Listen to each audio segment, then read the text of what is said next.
Okay, I think I am live. I see my audio levels look okay. Let's notify the Discord that I am here. Okay, I think that covers it for... Okay, and now let me just get set up here a little bit. Let me make sure I have my YouTube chat ready. Yep. Hello, no one's on chat yet, but I am expecting a few people.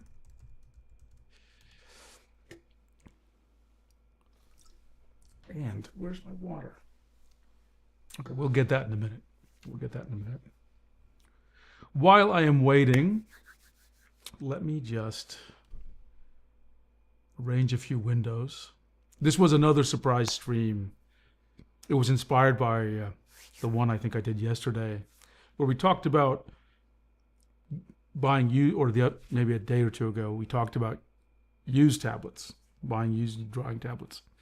And one of the things I focused on in that video in that stream, was the issue of drivers, because that's one of the biggest complications people are going to face. Is if you want to buy an older tablet, then we have to deal with the support lifecycle, wherein there are no longer updated drivers.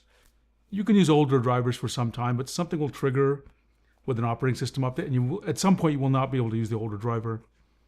And I've seen it happen many times on Windows or Mac OS, and it's no one's fault. It's just that usually something changes in the OS that requires a driver update, and that means that a new driver will not support your older tablet. For Wacom professional tablets, that's about a 10-year lifespan. So you can use the tablet much longer, really. And that's really what we're getting at when we talk about OpenTabletDriver. And I think Cube actually has a really good way of saying this. One of his posts, I think, to the drawing tablet subreddits was OpenTabletDriver helps resurrect your older drawing tablets.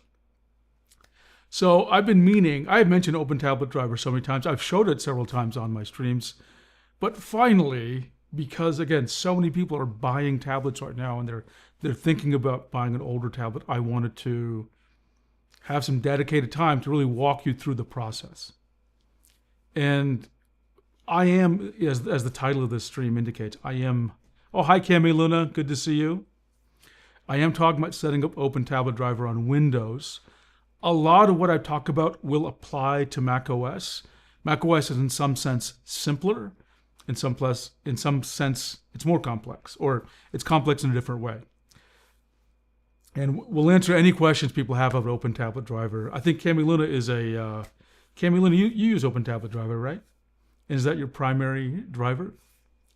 Well, let me know. So we'll talk about the full range of topics. We'll talk about what OpenTabletDriver is, its background a little bit. We're really going to focus on why. Who uses it and why would you use it? And we'll talk about some of the challenges, right? And then we're going to walk through, there's a document I wrote, which is extensive, which is, OpenTabletDriver does have its own documentation on setting up OpenTabletDriver. But in my experience, this is going back to my audience are primarily creatives. And I think they will struggle with setting up OpenTabletDriver. We'll talk about why later in the video, but I think my document is more of a, handheld. It's a hand-holding tutorial that leads you through all the things you actually have to do. Because setting up OpenTabletDriver in a sense is super easy, but just getting the bits, the binaries on your machine are the easy part. It's actually configuring it so you can use it creatively, like as an artist. That's the challenge. Let's see. Oh, we have Rain. Thanks, Rain, for joining us. Is installing this driver difficult? It is good to cover the procedure to install. Yeah, it depends on who you ask whether it's difficult. I would say it is difficult because the normal person would not know what to do. It is not as simple as sort of double-clicking on something and it installs. It is not like that. You have to do a lot of steps, especially on Windows, to configure it. And on top of it, you have, there are things you have to realize that may not be true. You have to configure things in ways that are unusual because the user interface is quite different at OpenTabletDriver. And I don't mean this, I've said this in the previous stream, I don't mean this as a criticism of OpenTabletDriver. It's a fantastic tool, but I think you should be aware of what you're getting into when you use it, because it does work differently than a normal tablet driver. Now, the good news is I have used it to draw and paint with, and it works extremely well, but you need to know what you're getting into, okay? Let's see, Cami Luna has replied to my question. I use it sometimes, but it's not primary. I mostly use it when I was jumping between Artist Pro 16 and Gen 2, Artist Pro 16 Gen 2 and PTK 470 on days I didn't want to reinstall drivers. And Cami Luna, you actually hit upon one of the key, benefits that OpenTabletDriver brings you, and we'll talk about those benefits. Okay, I'm gonna need to get my hydration juice, that is water, so give me a second. I'm gonna be right back.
Okay, I am back. I have my jug of water.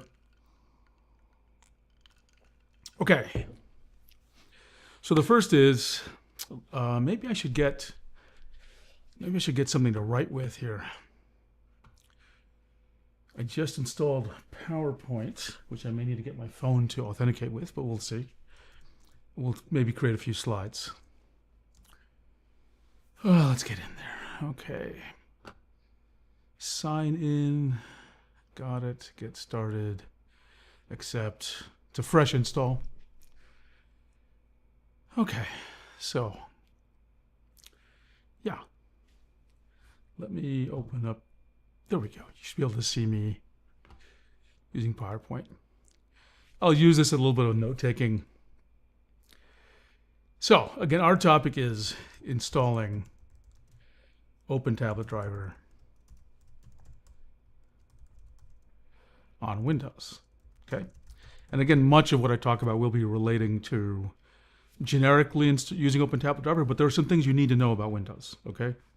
So if you are using Mac OS, this will actually help you, but there's some things that are just specific to Windows. Trust me, it'll be very obvious, and I'll emphasize which things are Windows only. Some of this will also help you, I guess, if you're using OpenTabletDriver on Linux, but there are separate issues with Linux. I shouldn't say separate issues. There are some different behaviors in terms of how you install things. Let's see.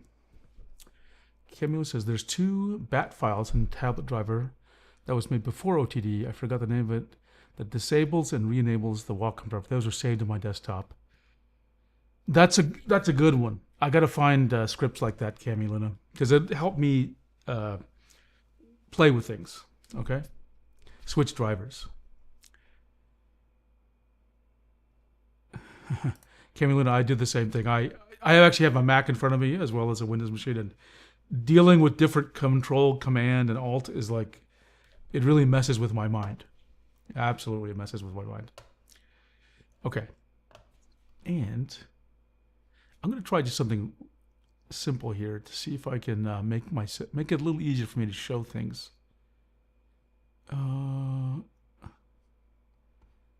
want to be able to edit something. Let's just see if this works. Yes, it does work. Okay, perfect. then I can do what I'm planning on doing. Okay, give me 1 second. Let me stop the slideshow. Okay, perfect. Like, I want a way to show you something without necessarily typing in front of you.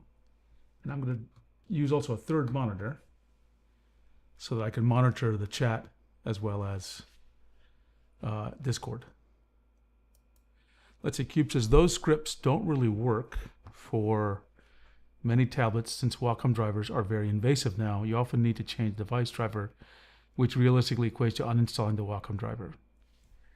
Eddie says, I never got it to work with my Huion tablet for some reason. Maybe we can fix that. Maybe we can fix that. And one of the reasons I've been inspired by this is someone actually saw my stream on used tablets, and they, for the first time, they realized why they couldn't get pressure to work was they didn't install vMulti, because they didn't know they needed to install vMulti, because it's not obvious why you would need to do it. And there are some other confusions there as well. Yeah, I will say, so Cube points out, you can always come complain to the OTD devs in the OTD Discord server. By the way, Cube is one of the OTD devs. And I will say I've found them to be very responsive. Though I would give you one hint. Post your questions in the correct support form on the Discord and check the pins in the Discord. Lots of times there'll be something already in the pins that addresses what you need. Okay. Oh, the most important thing. Where's my music? Hang on. There we go. The soft, gentle.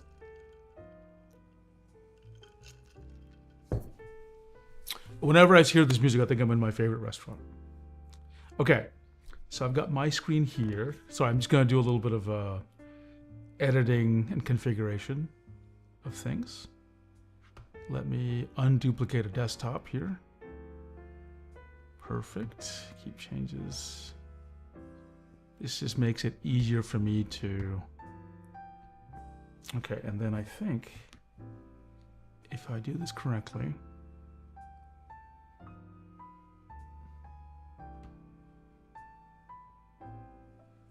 Hang on. So you're seeing windows bounce all over the place. Okay, perfect. We got that going. And I'm going to show you the thumbnail for this stream is this thing. Okay? Which is a Apu, sort of like a, he's dealing, this is the OpenTabletDriver icon, by the way. And this was inspired by the fact that whenever someone brings up, they're having problems with the driver, or it's an older tablet, Cube will often say, oh, you could try OpenTabletDriver. So he sort of reminded me of this, an OpenTabletDriver dealer on the street. So that's where I got the inspiration to make this meme. Anyway, okay, let's get back to what we want to talk about. Let's move my comments here so I can see. Oops.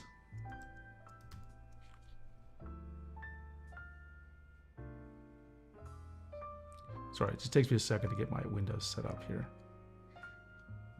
so I can see everyone's comments. There we go. Now I can see comments easily. Okay, so now I'm on the right screen, and let's see if I can project to you what I need to project to you.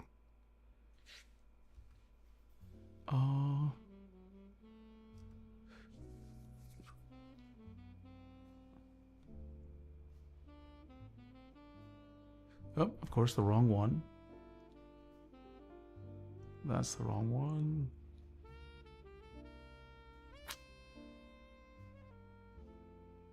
There we go.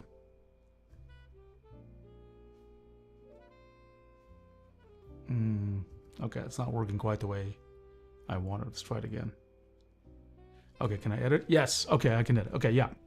This is good. This makes it easier for me to type in things and show you notes. So again, today we're talking about OpenTabletDriver and Windows. So the first question we have is really, let's see if this works. Who and why. Oops. Who and why. Why use OTD and who uses it. So I will rely on Cube to keep me honest about this. Here's my overall understanding of how OpenTabletDriver is relevant in this conversation. So first of all, everyone I think here may have heard me in these streams talk about a game called Osu, which I have streamed myself playing badly. And Osu is a game where you click on circles. But the key thing is it's a game, and for people to play it better, with higher performance, they built their own tablet driver. Okay, and that's the origin of OpenTabletDriver. I think it built upon some work from similar projects earlier. I forgot the names of some of those. And it coalesced into this kind of, this more advanced driver. Okay? And so that's the origin. It came, I guess you could say, from a kind of gaming scenario. And it provides benefits for people who game on Osu because it's a higher performance driver. The reason it's higher performance is it doesn't do some things that normal drivers do, which hurt the performance of people playing Osu. Okay? So that actually tells you something about the nature of OpenTabletDriver, is that it's kind of, in a sense, a higher performance driver.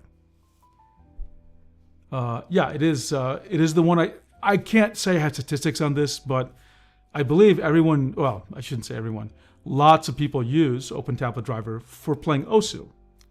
And I believe Osu Laser, which is the latest version, actually has OpenTabletDriver built in. And the reason I mentioned that, even if you don't play Osu, it's very reliable. Okay? It is very reliable.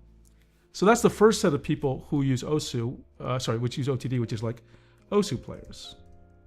Okay? They're probably the, let's see, Cube has some context. Haku driver was the original one for Osu, but it was a huge mess. The maintainer abandoned it, and OTD used none of its code, and it's totally separate. Oh, I didn't know that. I always thought it was a continuation of the code, so thanks for clarifying that. And it developed totally separate years after. Okay, great context, thank you. I'm going to put that down as a note, right? Actually, and origin, so it's not, just to make it totally clear, not based on Haku, right? Haku drivers. Separate, I'm going to actually take what Cube wrote. Separate project developed years later. I do want to take notes because, again, I'm going to wrap this up back into my documentation. So that's sort of the origin. That's who originally uses it. Now, the thing is that Osu can actually be used by normal human beings, okay? Oh, where did my screen go here? Hang on. So, for example, this is not a great way of putting it, normal people. Normal people would mean like creative types, right? Creatives. In other words, people who really aren't experts, but who are just interested in, like, drawing, sketching, etc. That's one set of people. And why might they use it is, basically, I don't think people are using it for higher performance. I'd say if you're in this creative bunch, you're using it because, well, it adds some benefits, right? Number one, it actually works with multiple brands, okay? The same driver will work with Huion, Wacom, and XP Pen. The same driver, in fact, is compatible with the OpenTabletDriver is compatible with 200 plus tablets. So that's a lot, okay? It's got the widest compatibility of any driver that I know of. Let's see. Oh, you may also see Haku used to refer to Haku filters, which is a plugin in OTD that ports over certain smoothing filters. Got it. Let me note that. That's actually a terrific thing to note. I'll do that as an FYI. Haku filters have been, or I call all the smoothing filters have been ported over.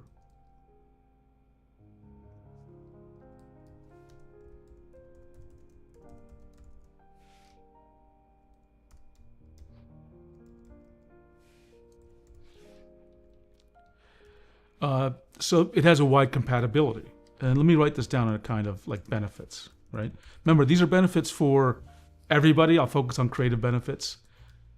We'll talk about the OSU benefits in a second. So there's 200 plus tablets, okay? And I'm gonna, sorry, I know you can't totally see my content here because of the way this slide is hiding my face is on top of the slide. So let me, there we go. Okay, so 200 plus tablets, okay? Another thing is that it works across, it's a user mode driver. Now this isn't strictly speaking a normal benefit for people, but we'll have to explain it, okay?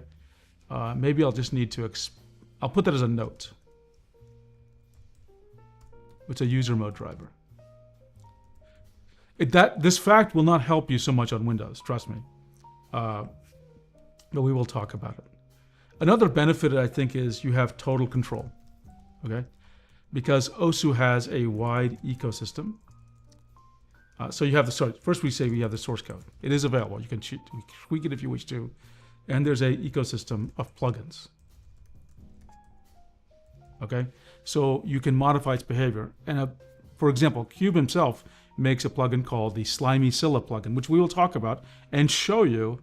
And that provides smoothing, which isn't there by default in OpenTabletDriver. 316, wow, okay. I didn't realize that number had climbed so high. And I should clarify also, it includes pen tablets and pen displays. And also, the brands includes major brands, as well as some sort of, I don't know what to call it, just sort of, sundry brands. That's an old word, right? Sundry random brands. Okay. I'm going to take this and I'm going to just move this to a different slide because it's such an interesting topic.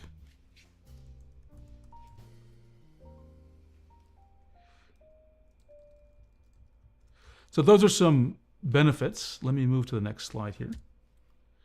The other benefit is, this is again, I'll bring Cube's language here. Resurrect older tablets, right? So remember, when driver support is dropped for an older tablet, OpenTabletDriver has got you. You may have an Intuos 2. You may have something, maybe not quite that old, but Wacom has dropped support, and this is going to be your only choice to use that tablet because these older drivers may not work with newer versions of Windows, okay? And I will show you today using a modern tablet, meaning like Intuos Pro 2017 model, which is still supported by Wacom, side by side with on the same machine as a Intuos Pro PTH 651, which support was dropped for that very recently. Okay. So these are the benefits, and I just want to be candid with you again, like the challenges, right? Let's get a new slide here. The first challenge is like it does for setting up on Windows.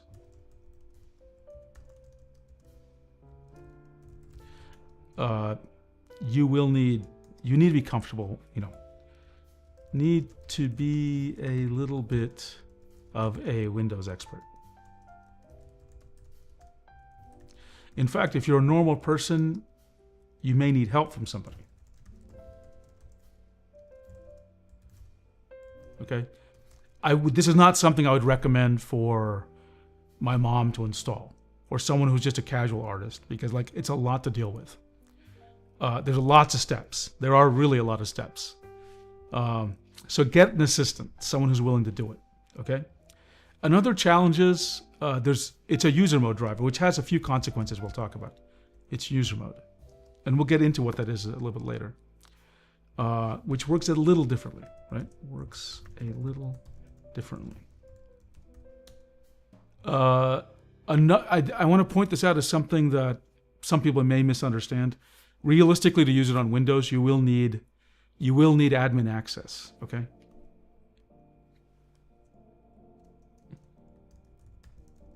Especially if you want to use it for artistic purposes. In theory, you shouldn't need this, but the reality is you will, and we'll talk about why. Okay, so I want to just set this all up for you. Now, the key resource I have for you is, let me bring up a link here. Let's go to our famous website. I still can't get over it's 316 tablets, by the way. That just blows my mind. What do I want? Oh. So, I have a doc. I have several docs, actually, about OpenTabletDriver. Let's start with the main one, just so you're familiar with what I'm saying, right?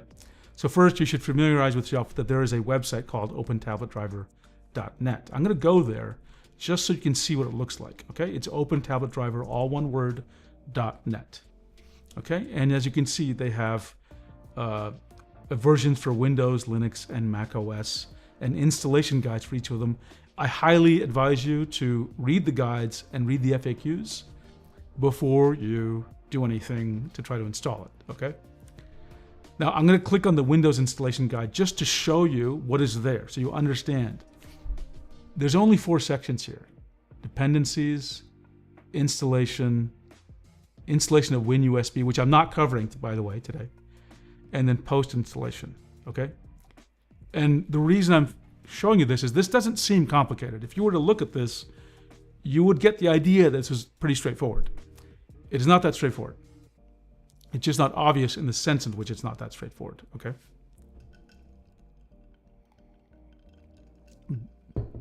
This would probably cover you if you were using just like OSU, but if you're using Clip Studio Paint or Krita, you're going to need to do more, and that's what makes it complicated. Now, let's go back here just to talk about a few more things, which is, so I have some docs here which explains a little bit about why using OpenTabletDriver, which covers the thing I mentioned. I'll need to update some of this, like this 200 number, to what Cube said, 316. Now, specifically, I have a link to install it on Windows, and that's a document which I'm going to share right here in the chat. Let's find Discord and put it in there. Or the chat. Paste. Okay. So this is my doc, okay? Now again, the only reason I made this doc is my audience needs more hand-holding to install it, because there's lots of little things you need to do.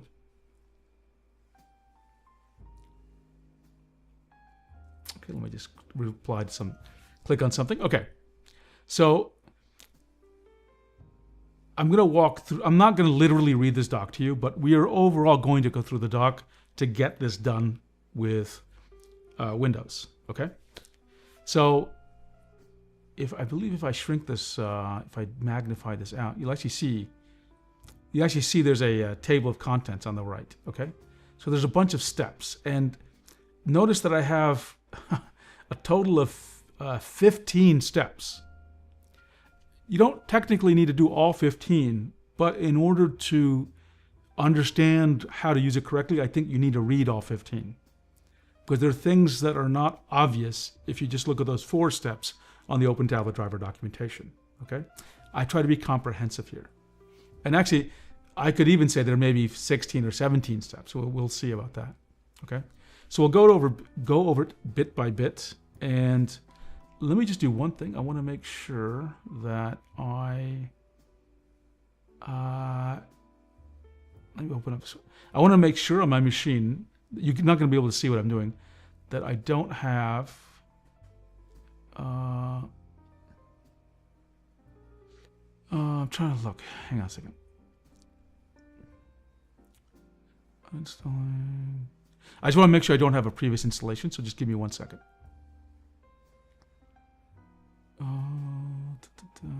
Where did OpenTabletDriver keep all its configs?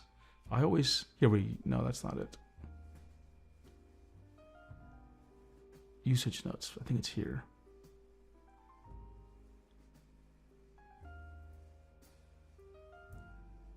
Oh yeah, application data. So this is on Windows. I'm gonna check this folder just to see if I've done a previous installation. So it's looking, this is the path to the folder. So I'm gonna just open it up and check. Because if there's stuff in there, it'll spoil sort of like my demo. It'll make it too easy, actually. So let's plug this in and see what happens. Doesn't look like there's a folder. Let's confirm that. Yeah, there's no OpenTablet. So I've never installed OpenTabletDriver here. And I just like to check. I normally install it on the C drive.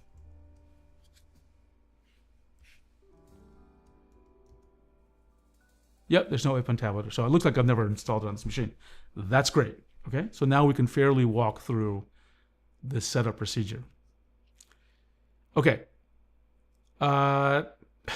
So let me just focus on the first thing I say, which is skills required, just to emphasize this point. And I'm probably being paranoid, but I think I'm right to be paranoid. Using OTD for doing artwork is an advanced scenario, and you should only do it if you're confident in your skills, or you should get some help, okay? So the first thing you need to understand is which tablets OpenTabletDriver works with. And that's actually in their documentation. I have a direct link there. So before you try OpenTabletDriver, you need to look here and see the list is, as Cube mentioned, long. It's like 300 long. And it will help if you know the model number, okay? Not just the name, because sometimes the name isn't fully listed, but the model number is, okay? Sometimes just the name is listed and not the model number. So know both. In this case, we're going to see PTK 870. That's the latest in 2OS Pro Large. Is it supported? PTK 8. It is. Okay? You can see it right there. Now, notice what it says here. It says some features are missing, and what do the notes say? Wheel support. Wheel is not yet supported. So OpenTabletDriver already, we can tell, doesn't support certain features of auxiliary inputs. Okay? And Nick, I think Cube has maybe a little bit of update on this, and I believe we may even try that in this stream, because he shot me a message just before I started. So first I'm going to install the normal OpenTabletDriver that's currently available, and then we'll try a special build. Okay? So let's just type in Huion. You can see all the Huion canvas, right? So there's a bunch of pen displays that are supported, a bunch not. Okay, so you need to be aware of this. The support is pretty good. Now, actually, let me go back there. I just want to show you another thing that happens here. I'm going to look through the notes.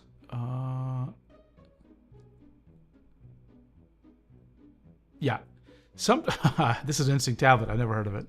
Flugu requires Zadig Win USB to be installed. My instruction, there's a whole bunch of these that require Zadig Win USB. The buttons have been supported, the wheel support's coming. So in my instructions, I don't cover the Zadig part, just because I interpret these tablets as somewhat old, so I don't bother with them. Okay, so you should know that about my instructions. Okay, so getting back to here, let's just go through the process, okay?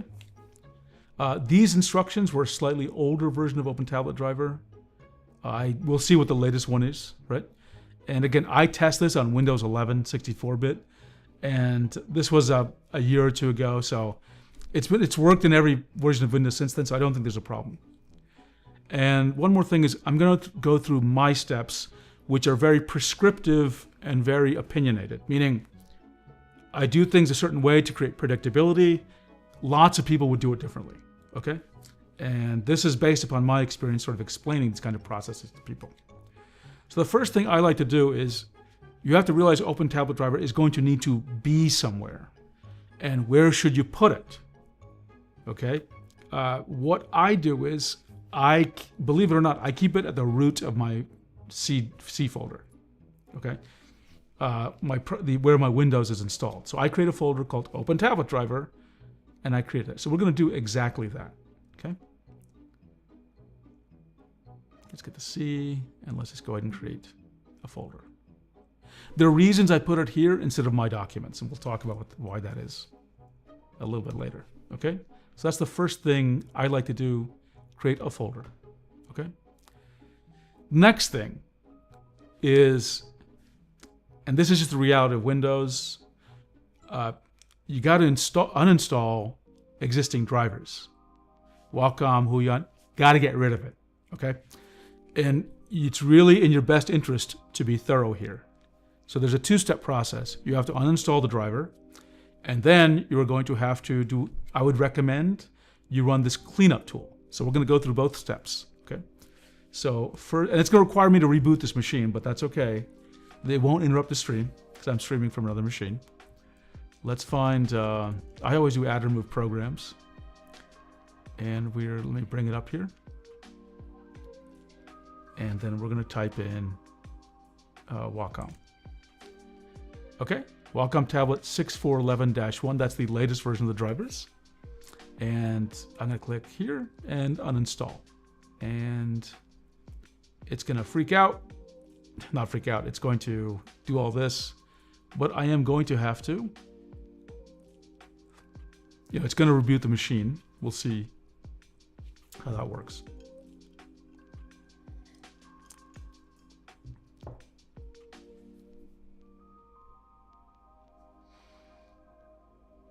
While it's doing that, I'll go ahead and close some other apps because they're going to have to close anyway.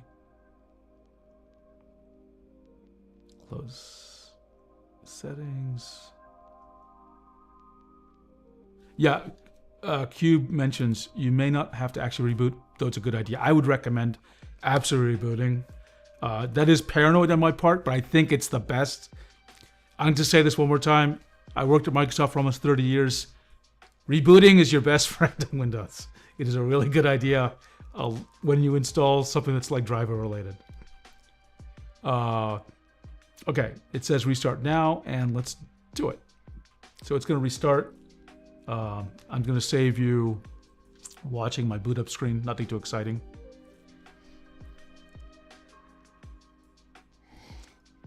It is nice that I have this 2 PC setup because I like being able to reboot a computer without interrupting the stream.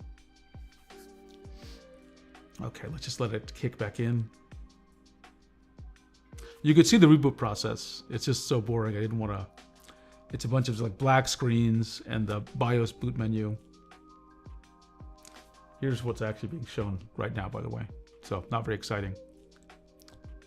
I know it's green. I think that's some sort of weird interaction between how I'm capturing the API signal. It's supposed to be black.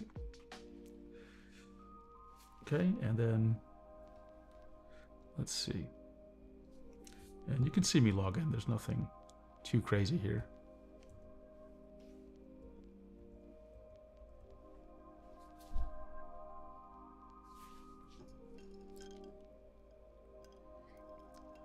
Okay.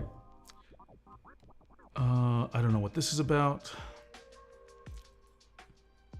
Let's get back here, and we got to get back to my OpenTabletDriver documentation, which, of course, I didn't save the URL. That's fine.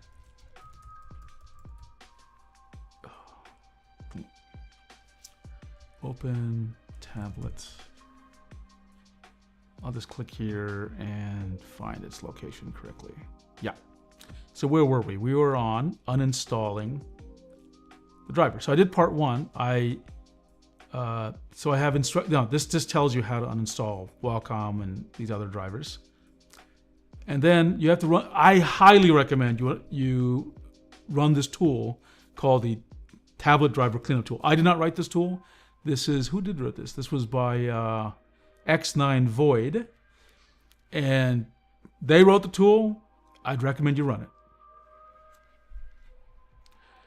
Albert, OTD itself doesn't have pen calibration settings, but Cube, I believe, built a plugin which does it. And it's I don't think I've used it, but we can try it if you want to. I think its UI is very different from what you'd expect. So this tool's on GitHub, so I'm just going to click there. But let me read the instructions first. Basically, we did the first step. We uninstalled the driver the normal way. We restarted. Step 3, we run the tool. So we're going to download the zip file. And the zip file is somewhere here. Yep. Let us... I forgot how this works here. I clicked on the zip. And now we have the zip file here. And then I'm going to go ahead and copy that C folder that I created earlier, just so I know where it's at. Let me paste it in there. OpenTabletDriver. I like to have one folder with everything in it, okay? So I'm going to create a folder in here. This is just me, just temporarily, called downloads, right? So I know all the things I downloaded. This is not even in my normal instructions. And then I'm going to extract all here. X9 Void is one of the previous lead maintainers for OTD. For context, this is not a rent. Yeah, that's right. That's right. That's right. Thanks for clarifying that.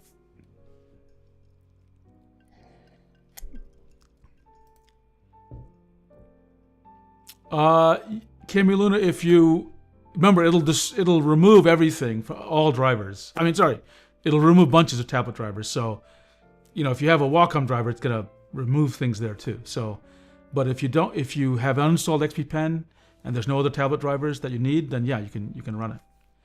So let's go back to the instructions just so you know what I have to do here, because it is important. You have to right-click on that exe and type Run as Administrator, and it's going to show you this kind of stuff. Now, if you have stuff to uninstall, it'll tell you that.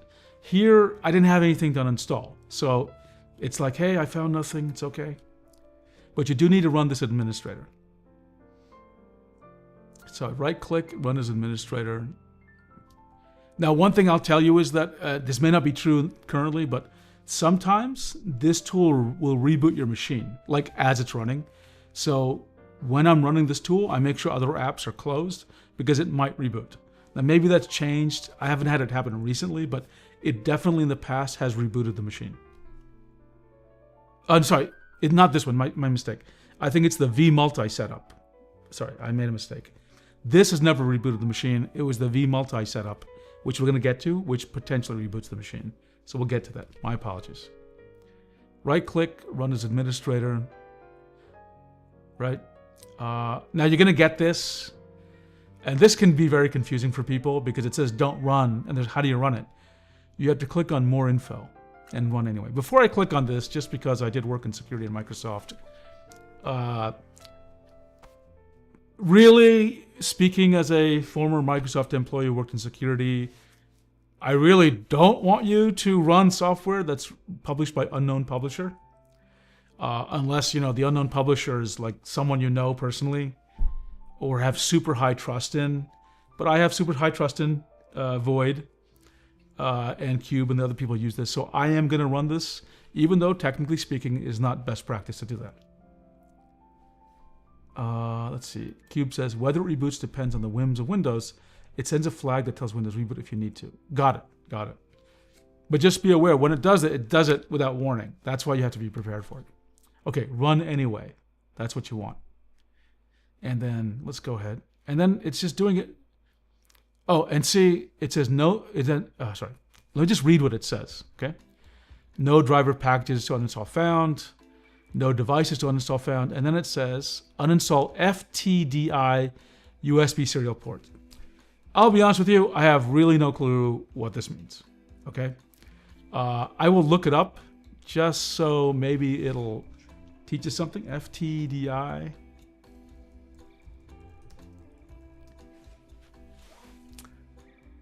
Like what is FTDI? There's some USB driver. Anyway, Cube, if you can make a comment on this, I'll be appreciative. Whenever this appears, I always hit Y to do it. It has never harmed my machine, and so I don't know what component is using this. Maybe this is a leftover part of the Wacom driver. I don't know.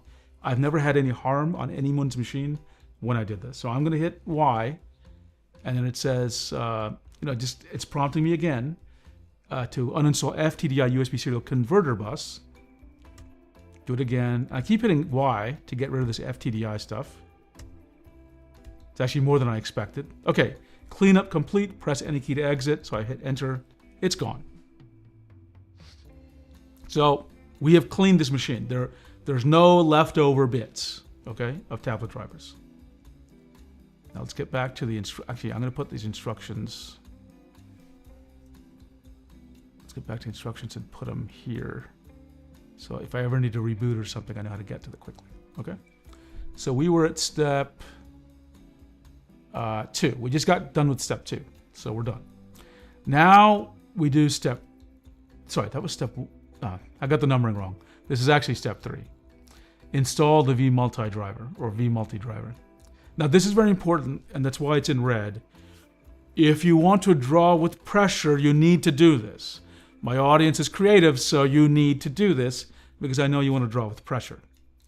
I suppose this will always also give you tilt. I don't know.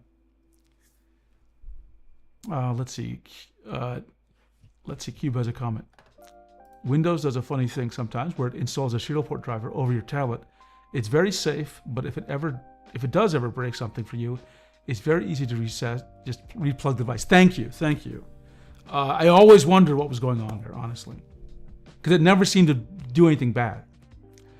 Any device that is no longer has valid drivers due to them being uninstalled will be fetched again by Windows. Got it. So it sort of self-corrects the problem. Fantastic. Okay, so let's go over the steps. You got to download another zip file. You're gonna have to extract it, and then you're gonna have to run this batch file as administrator, right? Download, extract, run as administrator. That's another thing. And again, notice this warning. This may restart your computer, so you want to close other apps because it may just suddenly start the reboot. Okay. Fusoku says, talking from experience, before you find the guide, yep, you will need the vMulti. Yeah. Got it. Yeah. You need that driver. So let's do exactly what it says. I'm going to download it and vMulti-driver. And what did I do? Just like the last zip file, I'm going to copy and I'm going to paste it into a downloads folder in OpenTabletDriver. Okay.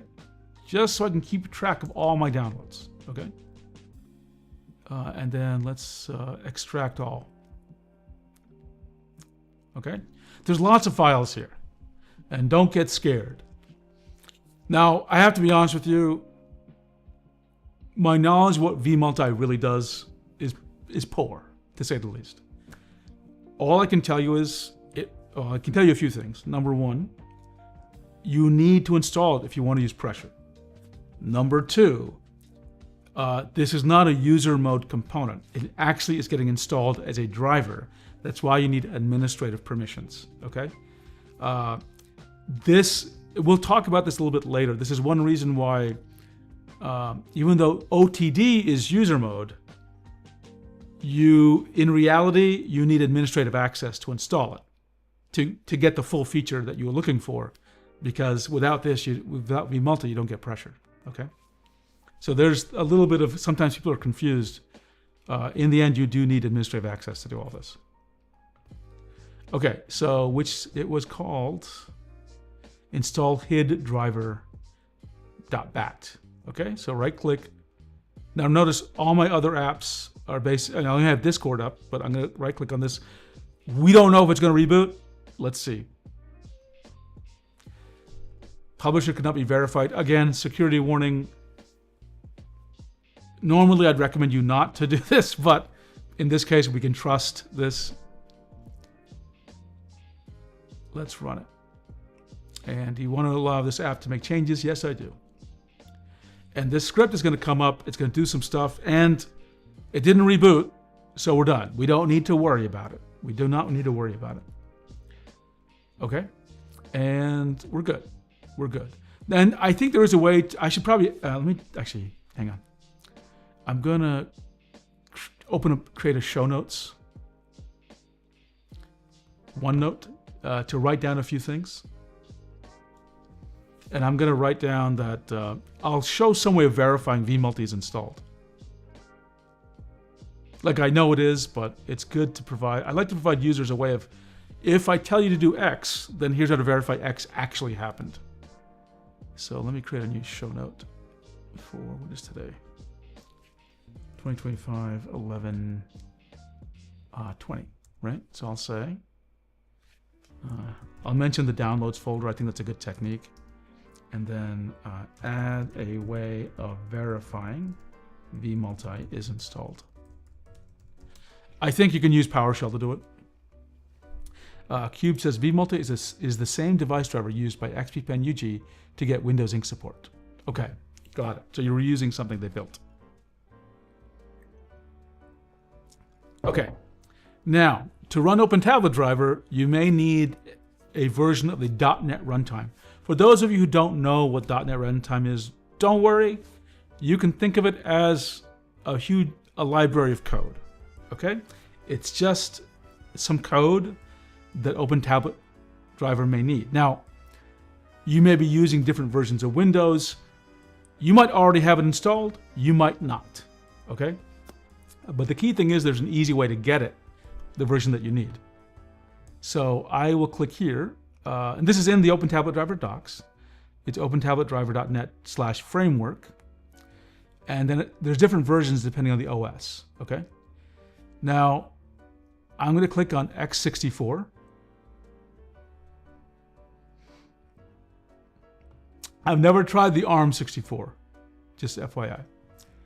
Well, no, I think I actually have one time. Okay, and there it is. It's Windows Desktop Runtime 8.0.22 Win x64. Now, I think over the years this may have changed, so I can't remember if it's, I don't know if it's going to change in the future or not, but at least once in my recollection, it has been updated.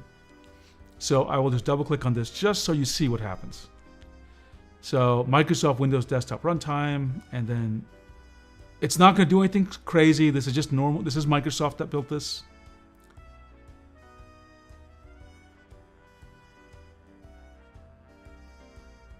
And let's just wait for it to finish its installation. Let's see, Cube says, though be aware, because sometimes it misdetects a vMulti from another driver if you haven't uninstalled it, and it will silently not work and fail to warn, since it can appear the same to OT. Got it. I'll put that as a note as well.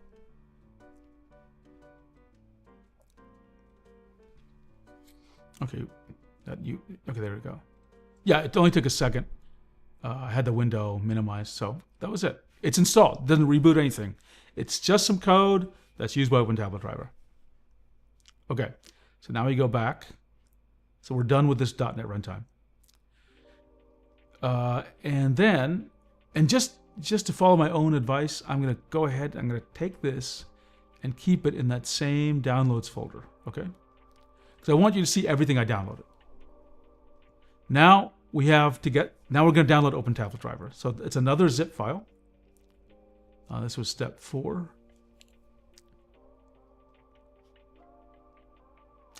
Not found.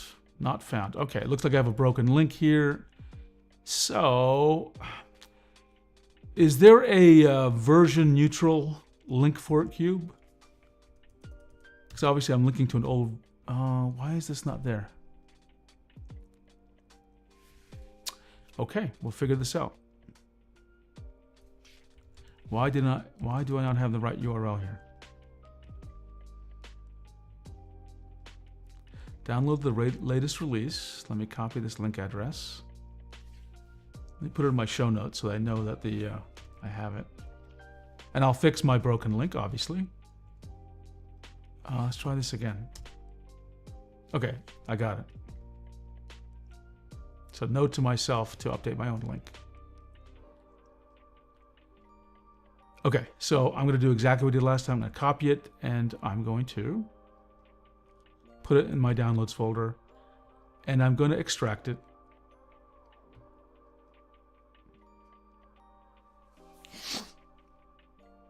And go back to my document. I think I was on step 4. Okay? So, yeah, it's basically saying the same thing. Move it to the OpenTabletDriver folder. Now we're going to launch OpenTabletDriver. Okay? And this is a subject that gets a little confusing for people. Technically speaking, you don't install OpenTabletDriver.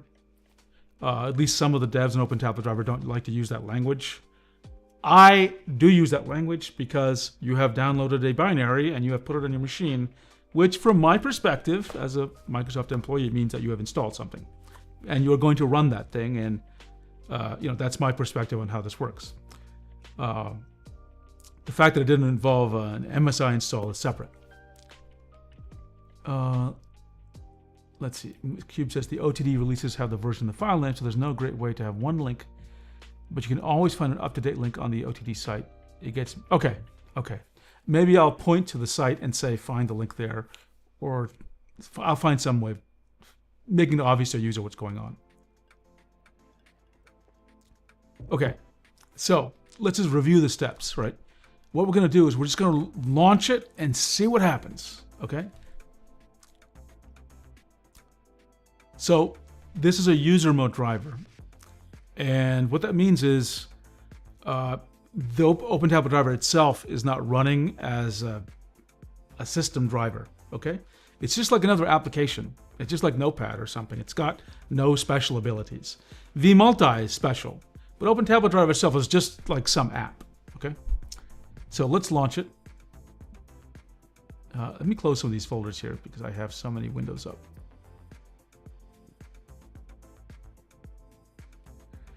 So I'm version 6.6.2, okay? And there are different options here. I would suggest, which one do I suggest? Yeah, you want to launch the UI, and that's OpenTabletDriver.ux.wpf.exe. Okay, so UX meaning user experience, so let's go ahead and run it.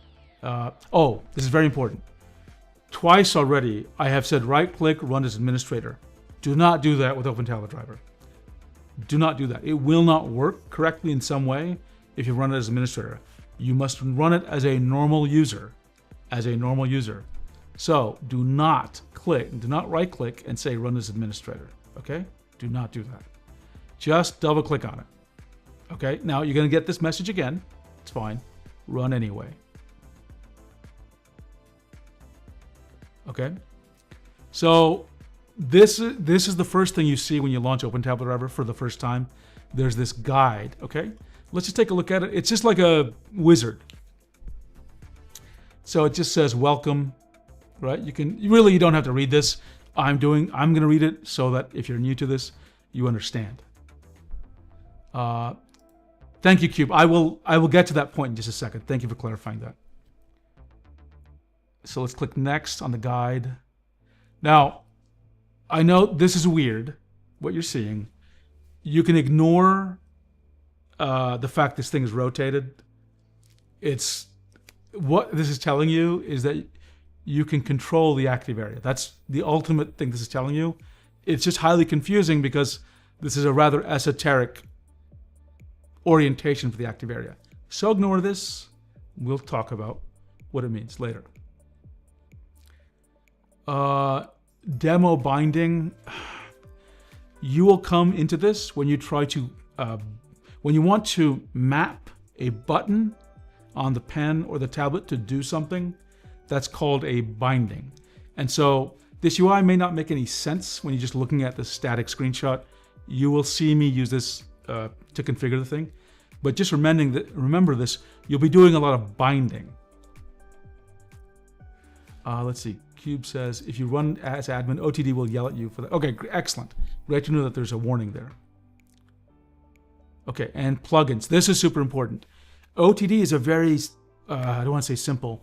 It does a few set of things, okay? It is not enough what it does to give you the full artistic experience. You are going to have to use plugins, okay? Well, Cube actually made probably one of the most famous plugins, Slimy Scylla, which will be critical for you as an artist. There are other plugins for OSU players. There's a lot of plugins. Honestly, you only need a couple. Probably you could live with just Slimy Scylla, maybe one other, maybe. But I think Slimy Scylla is all you actually need. Oh, and the Windows Ink plugin. But beyond that, you're good. You're good.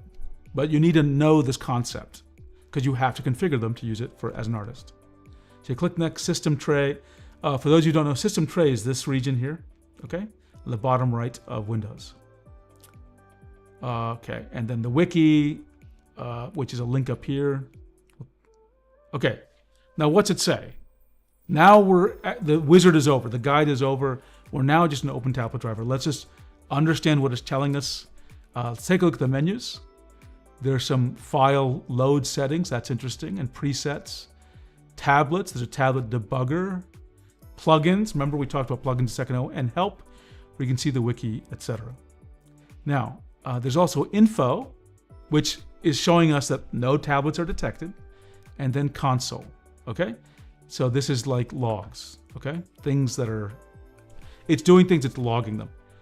Before we go further, I want to return back to a comment Cube made in chat. so that you're very clear on what's going on. So let's go, easiest to look at the binaries here. So we can ignore this bat file. Notice we want to focus on these two and what they imply. So one says daemon, D-A-E-M-O-N, and one says uxwpf.exe. So I'll put my face here because it'll be more obvious. So normally when I talk to you about drivers, like I open up the Wacom Center and I say, oh, that's the driver, or the Huion driver, and that the UI is the driver from the way I talk to 99% of you. The truth is, the driver is a bit of code you never see. The driver is a very low-level piece of code that talks to the tablet and to Windows. The UI is not the driver. The UI is an application, a tool that talks to the driver. Okay? So Cube's point here that I want to emphasize is the actual OpenTabletDriver is the daemon.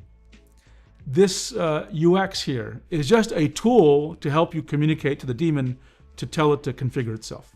Okay? You could write your own UI on top of OpenTabletDriver, but that's what's going on here. But in sort of like everyday talking, I refer to the UI as the driver, so just keep that in mind. It's really just the UI talking to the driver. This might come up in certain conversations with the OpenTabletDriver, so I want you to know that, especially if you need help from the OpenTabletDriver community. Let's see, Fusoku says, I ended up learning how to use OTD more because I prepared for an Intuos 3 that I saw for like $20, $30, but seeing that finding a pen where I live is, yeah, finding pens with old tablets can be hard. A compatible pen, it comes with a pen made. Let's see, but learning it was worth it. Good, good. Okay, so OpenTabletDriver, if you need okay, hang on. Let's go back to the dock here.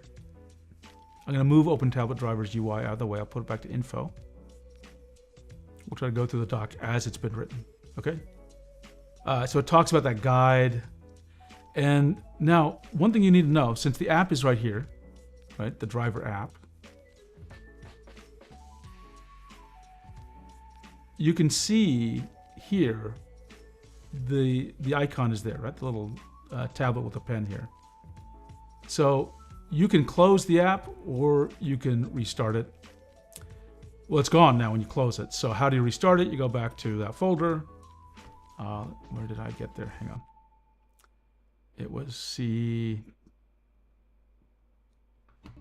And you have to relaunch it. Sorry, my eyes are a bit there. So I'll double click on it to restart it. Okay. And of course the guide came up. That's fine.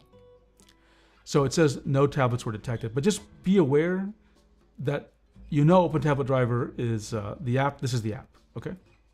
And Cube, correct me if I'm wrong, even if the app is not shown here, I can't remember, is the daemon running if the app is not running?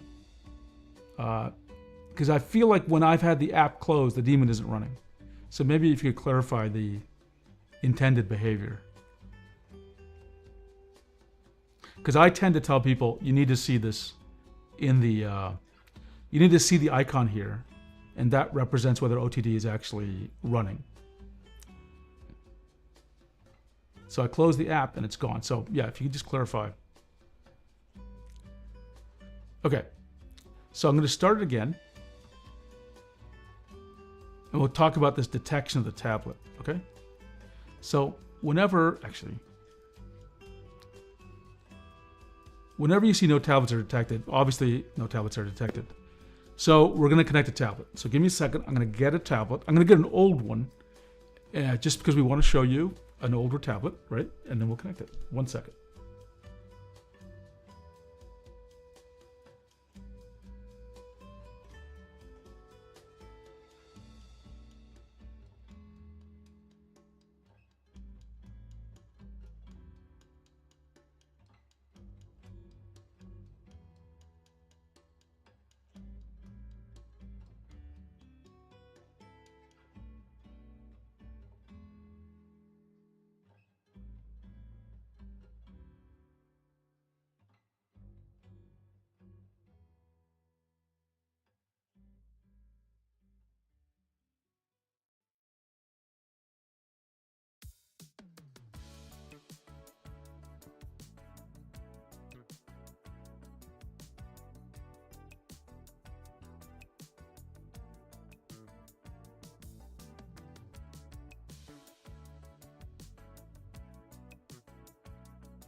Okay, I'm back with 2 tablets, and let's take a look. Cube has answered my question. On Windows, the daemon closes with the UX. Generally, it's recommended to minimize the UX, to have it in the background rather than close it. Okay, so let's make sure we do that. And I'll clarify my docs to do that. Let me just make sure I put that down as a note.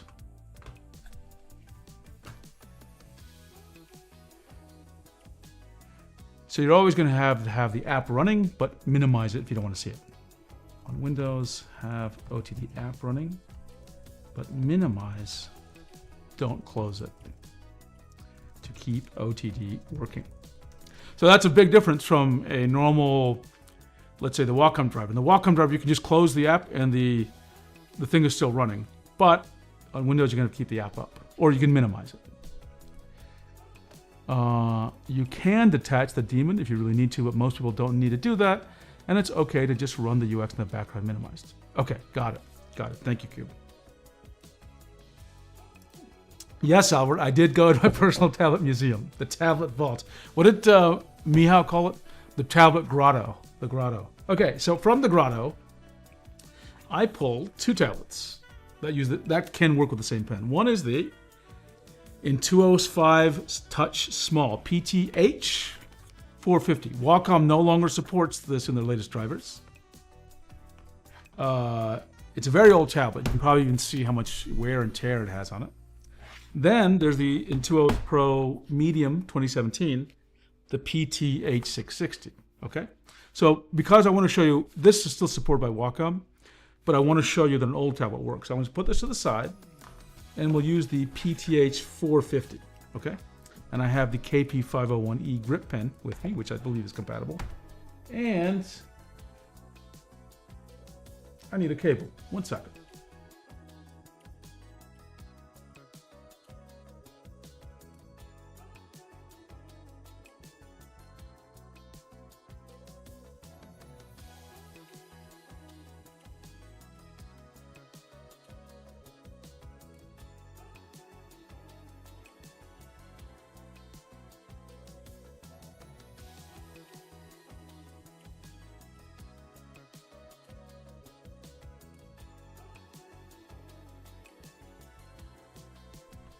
Okay, I've got my cable, and we're going to plug it in. We'll see exactly what happens. Fusoku says, something that I did notice when using OTD after setting up is that compared to UG drivers, they are way more responsive. Yes, I will talk about that. I will talk about that. Because remember, we have to set it up for artists.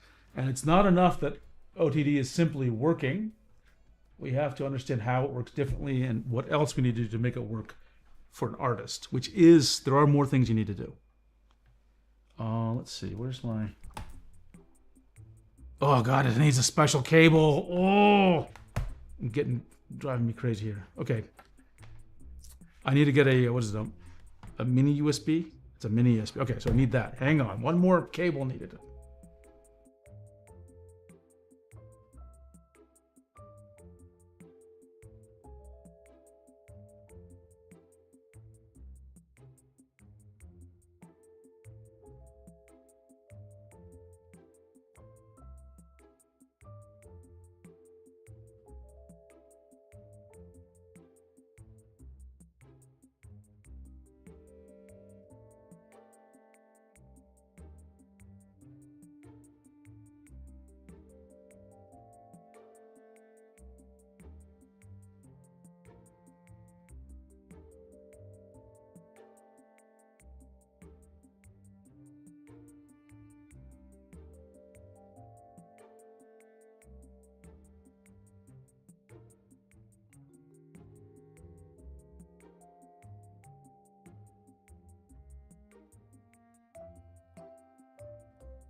Okay, since I'm having trouble finding the cable, I'm just going to use the PTH 660. So it is supported by Wacom still in their latest drivers, but it's the same demo. It's the same exact demo. Let me connect it here. Simple USB-C cable. So looking at the wrong side. And then plug it into my mini PC. Okay, let's see what happens here. Okay, oh, you missed it. Hang on. Let me unplug it. I want you to see this live. Okay, no tablets are detected. Now I'm going to plug it in. Watch what happens. Now it's plugged in. It takes sometimes. It seems like it's almost instantaneous. Sometimes it seems like it takes 3 or 4 seconds. So don't panic if it doesn't happen immediately. All I know is that 3.4, Pro 23, and Mini CTX Bamboo, and 1 by Wacom, the red one is my. Yeah, that's right. That's right. The thing is with these ones, not only do you need a mini USB, this is the PTH 450.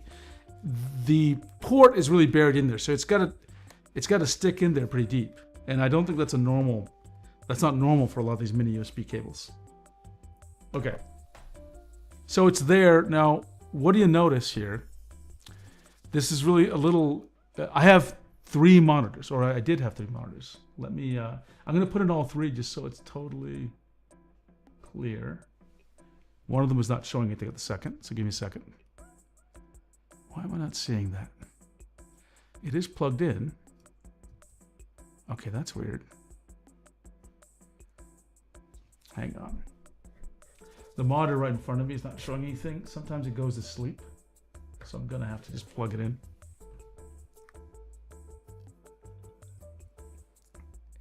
It's that Asus portable, this pen display.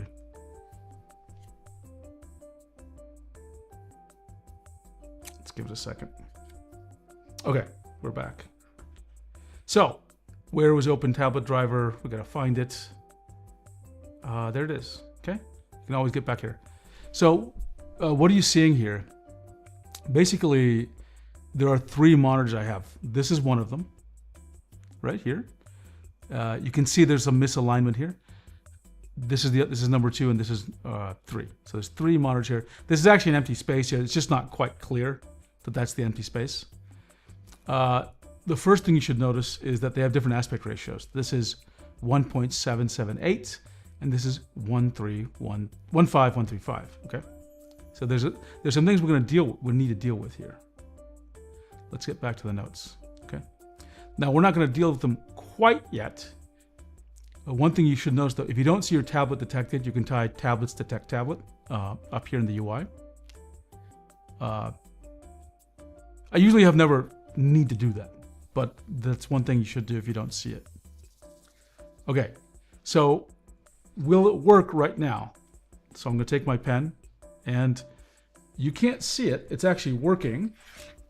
The tablet's upside down, and it's actually right. It's actually working quite well. It's moving across all 3 monitors, though you can't totally see that. Okay. So we will fix that in a second, but what you need to know is, again, the tablet's down here, your monitor's up here, and it's mapping this area to all these. We will deal with that mapping in a minute. Next is we want to install the Windows Ink plugin, okay? And here are the instructions. It's pretty simple. We just need to open the plugin manager and click install on the plugin. So I go to plugins, and when you click on that, it says open plugin manager. And there's lots of plugins. I mentioned there's a huge ecosystem, right? So we want to find here Windows Ink. And we don't need to really worry about all this stuff. Just click install. Okay, so once you click install, there's an uninstall button is enabled. Don't need to worry about it. The installation is done. You just close this and we're done. Okay? Now, we're going to fix that mapping. And maybe I should have done this in a different order, but let's fix it. So this is the tablet. And so in this output tab, what this saying is take the input from the tablet and map it to the display, right? And we're going to just right click here and we're going to find a display. So which display do we want? Okay, so I want the one that you're seeing. So I'm not sure. I think that's display. I don't know actually. So we're going to have to try it out. Yeah, that's the correct one. Okay. So you see there's the remaining 2 monitors. So now this area on the tablet is mapped to this monitor. Okay. Notice the aspect ratio, 1.778, and this is 1.153. What does that mean? There's distortion. There is distortion. Okay. So how should we eliminate the distortion? Is on the tablet, we right click here and we go lock aspect ratio. Now notice the numbers are the same here. At the top it's 1.778 and now it's 1.778 here. So now there's no distortion. If I draw a circle on the tablet, it'll be a circle on the monitor. So this is what you want. These numbers need to match. And to make them match, you do lock aspect ratio. Not lock usable area, lock aspect ratio. Now one thing that's interesting here is that you can move the active area up and down a little bit. Okay? I prefer to keep the active area a little bit away from me. So I personally move it up, but you don't have to. You can move it which way you want, but that's what I do. Okay? And you can directly control the aspect ratio, though I'm not going to. But just to show you maybe for a second, when we first saw this, the UI and the guide talking about this, it showed this spun around a bit. Let's show you what happened there. I'm going to spin this a little bit by 15 degrees. I know. It's a little crazy that this works this way, that you can, I'll spin it a little bit more like 67 degrees. And I'm gonna move up and down on the tablet, see what happens. Whenever you make a change, this is another thing I always forget to tell people. Whenever you make a change here, you have to hit apply. I just do both, always apply and save, okay? Now watch this. I'm moving physically up and down, like I'm moving toward you and back. But look what's happening on the tablet. Yeah. So that's just weird, isn't it? I think this is useful for OSU players who might be playing at an angle with their arm. Not useful for artists, really. So leave it alone. But I set it here, and nothing changed. Why is that? Because I didn't hit apply and save. So remember, hit apply and save when you make any changes, okay? Nick says, yep, 2017 does not fit with full HD proportions, clipping about 20 millimeters. Yeah, that's right. Okay, now what can you do so far? Let me just go ahead and show this to you so you understand. We can basically use this to some degree, but it's not complete. I just want to show you right now that it's not complete, okay? Let's create a new image here. So I am actually going to draw for a second, and I hate that Discord thing.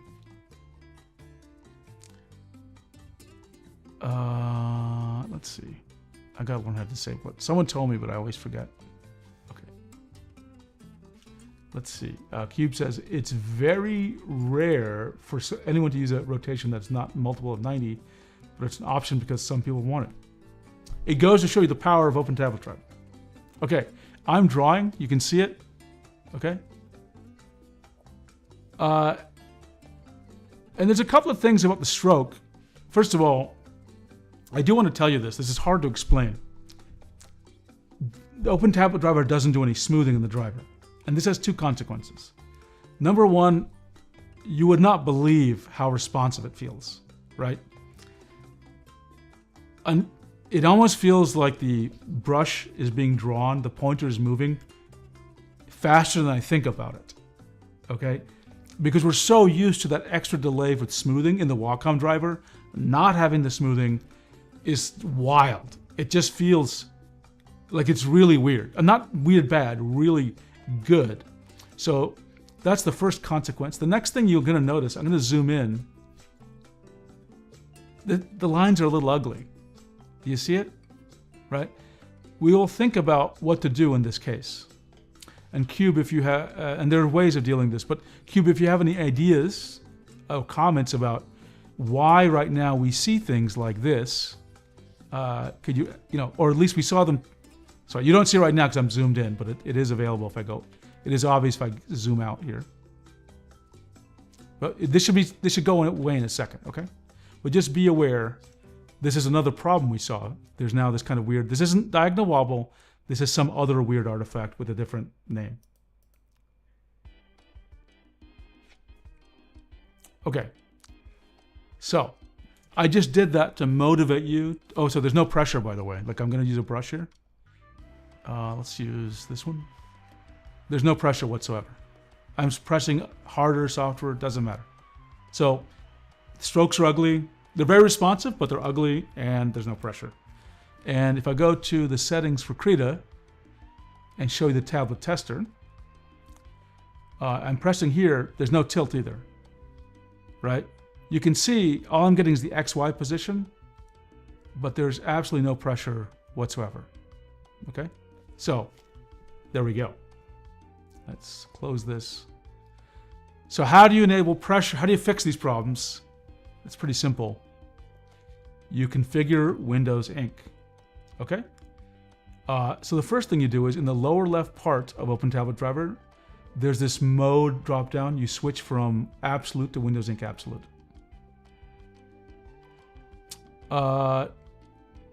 Okay, I wonder if I have it set to WinTab. Maybe that's the reason, Cube. So we'll see in a second. Let's make sure. Oh, that's another thing. For you to use pressure with OpenTabletDriver, you have to use Windows Ink. So you have to make sure your apps use Windows Ink. And this is, let's see. Okay, so Krita is using Windows Ink already. Now we need to tell OpenTabletDriver to do so. Let's scroll down here and find it. And right here, absolute mode. Relative mode means mouse mode.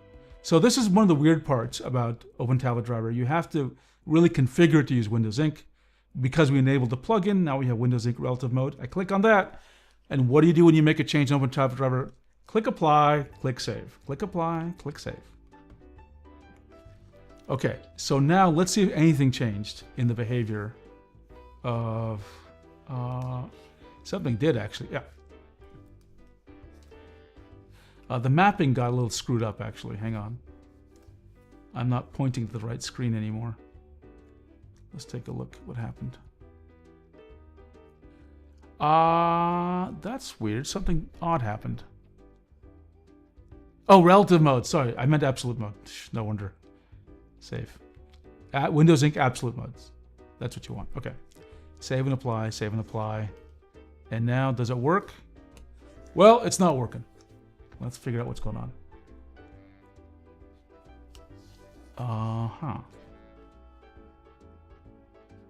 Did I close Windows? Oh, I closed OpenTabletDriver, of course. Of course I did.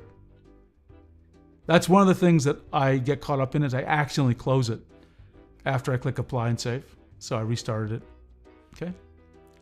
And I'm gonna move it off to another window so I don't accidentally close it. And then let's take a look. And what do you notice? Lines are looking good now, by the way. And this rough pattern is the brush. It's not because of me or the OpenTabletDriver. Let's try the fine liner to show you. So I'll do the same test as before. I'm going to zoom out and then draw. And the lines look good, I can tell already. Let's zoom in. Yeah, Fusoku, I always forget to press apply and save. Lines look good, right? Now you'll notice, when you start drawing fast, you will see slight artifacts. That's true for any driver. But we will show you how to make these lines even better. And let's test pressure. Make it a big brush so it's very obvious pressure's working. Yeah, there you go. Right? So it's working. And if we go to configure Krita and tablet tester, if I click here, notice what we see now. We see TX, TY, that's tilt. We see P equals pressure, so pressure's working.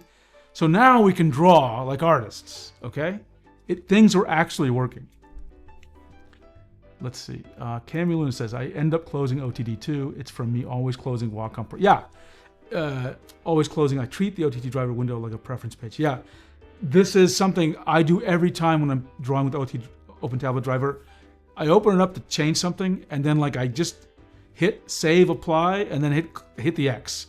You don't need to minimize the app. Okay, so that's an example of where OpenTabletDriver behaves differently from Windows. Sorry, from a normal brand, manufactured tablet driver. On Windows, you just got to keep it up. Okay, next step. There's more to go. Believe me, there is a lot more to go. Okay. Sorry, install. Where were we? We were at configure the mapping. We did that. We configured Windows Ink. Yeah, now we got to configure the pen buttons because the pen doesn't completely work. Okay. So just to keep it short, there's a bunch of these bindings. Remember I talked about bindings earlier in the video. We have to bind the tip, we have to bind the eraser, and we have to bind the buttons, okay? And I know what you're thinking. You're thinking you can make the pen buttons do whatever you want. You can't. The pen buttons will only do one thing. We'll talk more about that. Maybe Cube can elaborate. So let us go.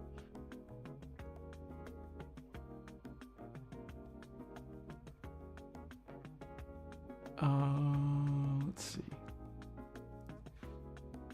Let's go do those binding things. So you go to the pen settings, okay? And so right now, Cube, the adaptive binding stuff is new to me. Do I still need to configure it like I used to? Or do I need to, I guess I can just try, huh? Does the clicking the first button does something, clicking the second button does something. So do I need to do any of this configuration anymore, Cube? So it's kind of like right clicking, I think.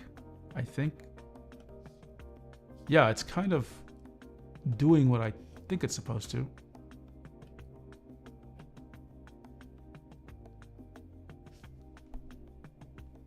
Well, it's more like there's one thing you can't do rather than one thing you can do. You can make them do anything you want except be the mouse buttons. Got it. Oh, okay, that's fantastic. So I don't. So what I'm talking to Cube about is previously.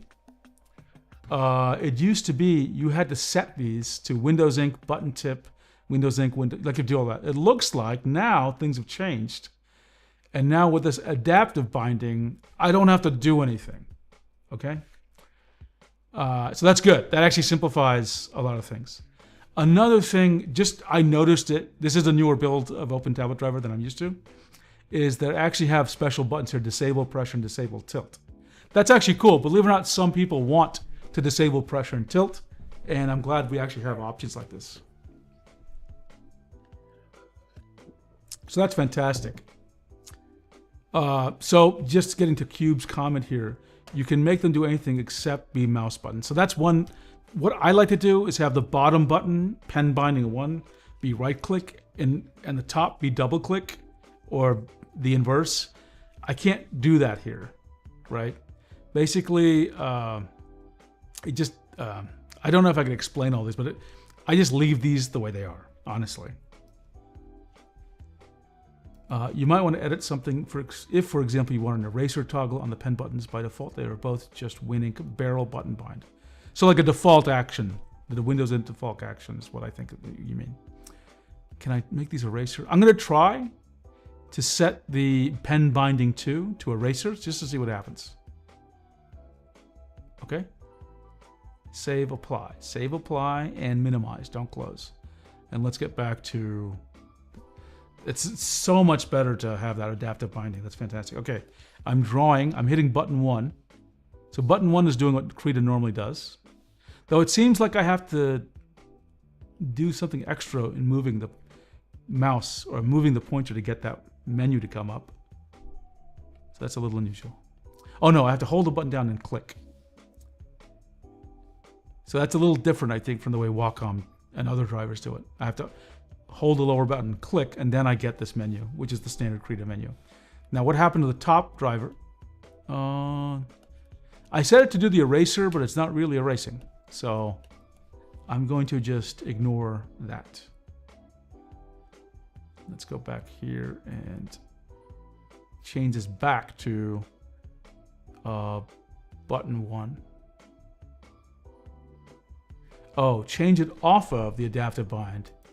You need WinInk bind for eraser toggle. Okay, got it. Let's try that, because I think people would want to know. So I think I want, so mouse button binding won't work.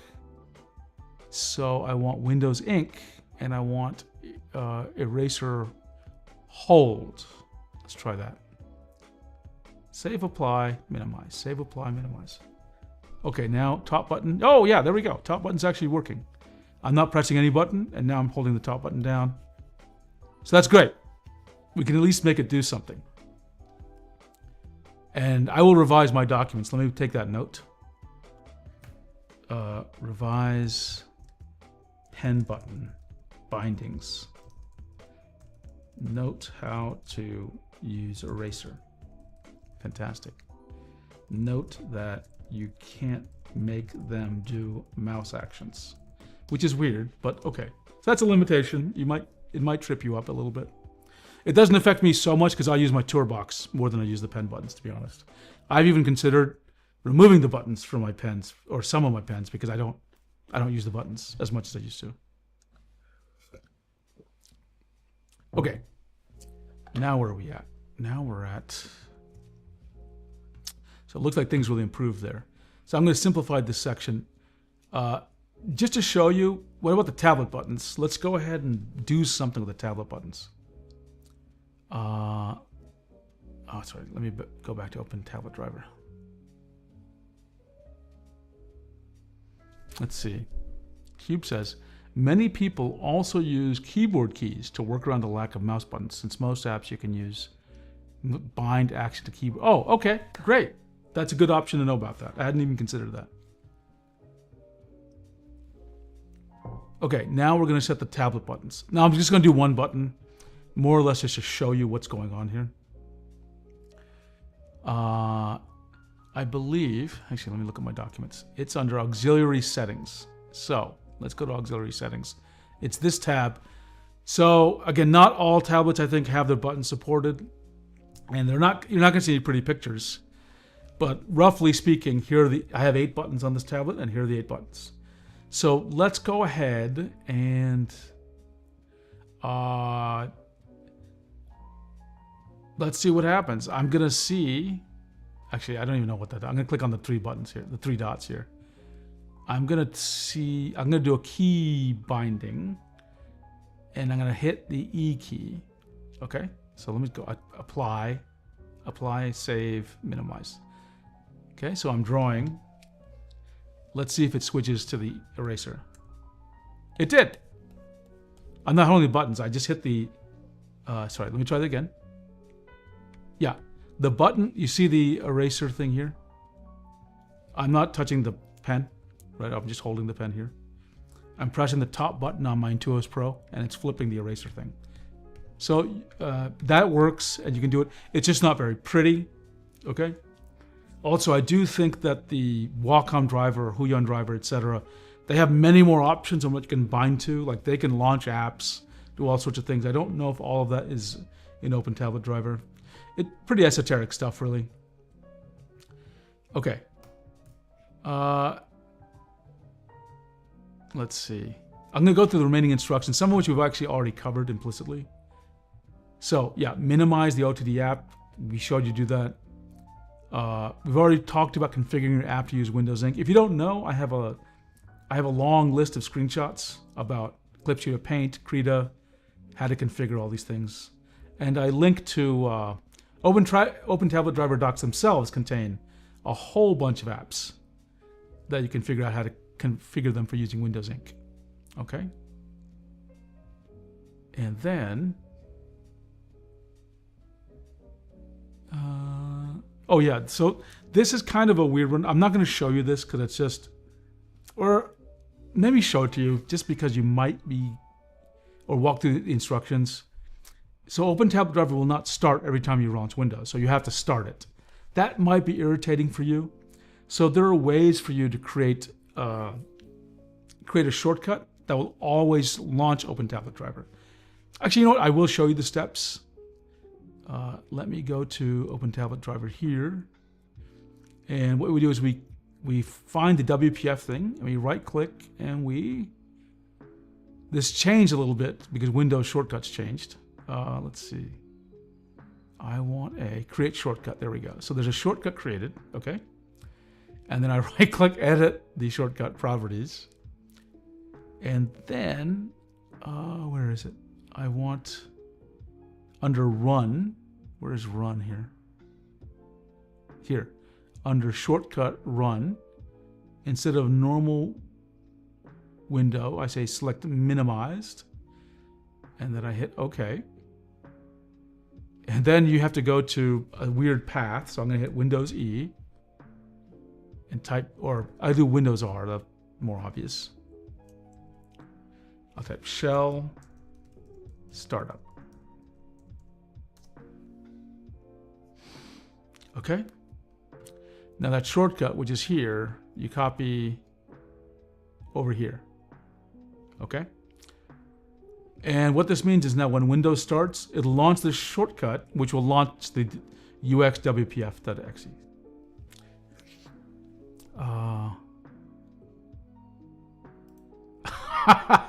Yes, Cube. It is a little weird. It is a little weird.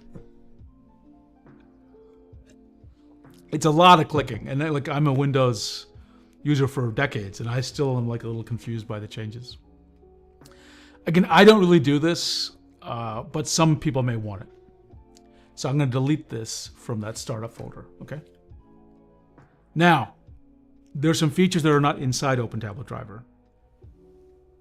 First of all, pressure curves. Now, honestly, to be completely honest, it's better for you to just use the pressure curves in your application. Okay. But if you want to use a pressure curve in OpenTabletDriver, we have got a solution for you. Oh, Cube has a comment. This is also something OTD might be able to improve upon and have some automated way to do this. Maybe another bat file that does it for. Yeah, that would actually be very helpful. So we're going to show you how to do pressure curves and smoothing. Okay. Again, it's probably better if you do it in the applications, but I do want to show you this because the tools here will apply for all apps. Okay, and not all apps have pressure curves, so you might have to do it here. So let's bring the dock here. So because OTD doesn't have a pressure curve, there's a way to do it though. Okay, and actually it's Cube's plugin called SlimyScylla. So we're gonna have to learn how to install SlimyScylla. Okay. So let's see. Let's bring back up OpenTabletDriver. And let me close some of these things here. Okay. So under filters, oh, sorry, I have to install SlimyScylla first. Let's see. Oh, I need to go to Plugin Manager. So I could go here or under Plugins, Plugin Manager. And let's find SlimyScylla. SlimyScylla. And I'm going to click, oops, I made that too big. I'm going to click Install. Okay, so it's installed now. And let's close this. And then we have to go to filters. And you can see a whole bunch of filters were installed. So SlimyScylla has a whole bunch of things you can do to modify how your pen works. Now, for smoothing, what we call smoothing, the one I like to use is, and it can smooth pressure, it can smooth tilt, but we're talking about position smoothing. I use SlimyScylla Position Smoothing Exponential Moving Average, EMA. Okay? So, first thing you need to do is enable it, and I'm going to set the value pretty high, just for a demo, like 0.5. And then again, apply, save, minimize. Now, I'm going to move the mouse, or sorry, with the pen, the pointer. There's no smoothing, like it's just super fast. And see, even here, it's super fast. But when I start drawing, oops, let me pick an actual brush that isn't the eraser. Now when I draw though, you see it? It's smooth, right? So this smoothing filter kicks in when you're actually drawing, not when you're just moving around hovering, which is what you'd want it to do. Okay? So again, probably it's better if you do it in the application, if they have smoothing, but in this case, you may need to do it here. Okay? Oh, sorry. Thank you, Cube. Let's go back there. Everyone didn't see that, so let me go back and show it again. I'll show it all again. Thank you. I didn't realize I wasn't showing. Okay. Let me go to the plugin manager. I'm going to walk through the same steps. I'm going to uninstall it. Okay. Okay. So let's begin. There are no filters. We're going to add a filter. We're going to add many filters from a plugin called SlimyScylla. How to get it? You go to Plugins, open Plugin Manager. SlimyScylla is here. And let me just change this so I can see it a bit better. And then you click Install. So it's installed. And then I'm not going to close it. Sorry, I'm going to close this window. But open TabletDriver. Now in the Filters tab, there's a whole bunch of SlimyScylla filters. You can do lots of amazing things here. But we want to focus on smoothing. And when we mean smoothing here is position smoothing. I use this filter. Position smoothing, exponential moving average. Let's open it up. Now, by default, it would be unchecked. So you have to enable it, otherwise it's not on. The default setting for this would be 0.1. Just to make it more obvious to you, I'm going to set to 0.5 and click Apply, Save, and Minimize. Okay, so when you have that enabled, if you're just hovering and moving things around, nothing's happening. Okay, everything's just working just like normal. But when you're dragging, when you're drawing, you'll see it's nice and smooth now. Okay, again, 0.5 is a pretty crazy number to use. It certainly is good, but it's excessive for lots of normal use. Okay, so I think let's just try a different value. We'll try the default. We'll try 0.1 and then save apply. How's that feel?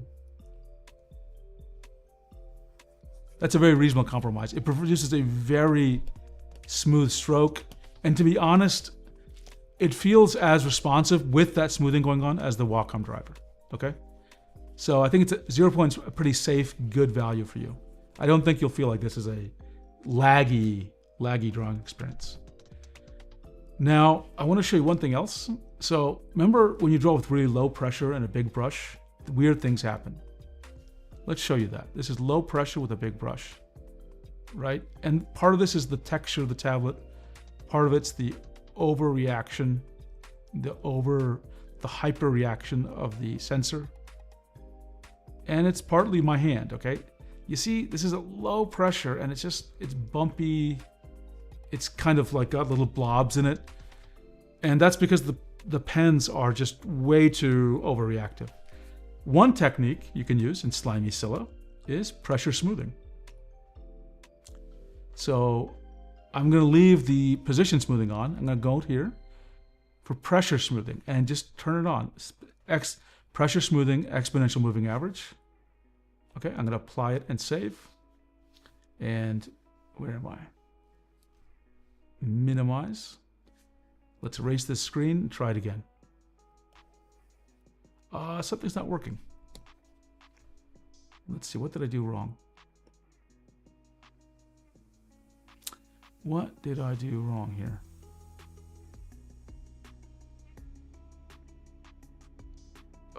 That's weird.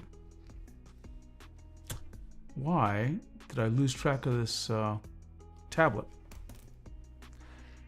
It's like the tablet went away. Before I go further, I'm going to take a look at the console to see if I notice anything. Somehow it said device disconnected. I don't know. Oh, there was a null reference exception, Cube. Don't know where that came from.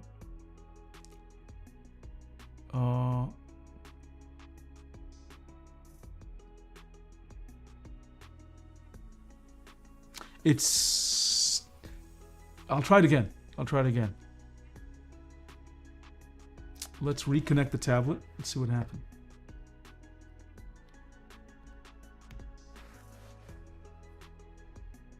Go back to info. Okay, reconnected.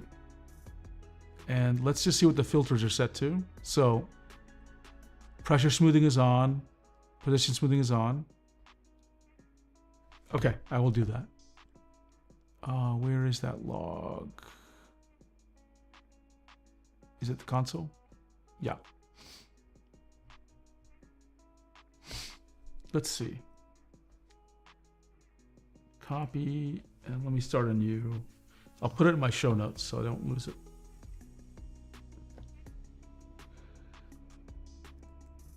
Oops.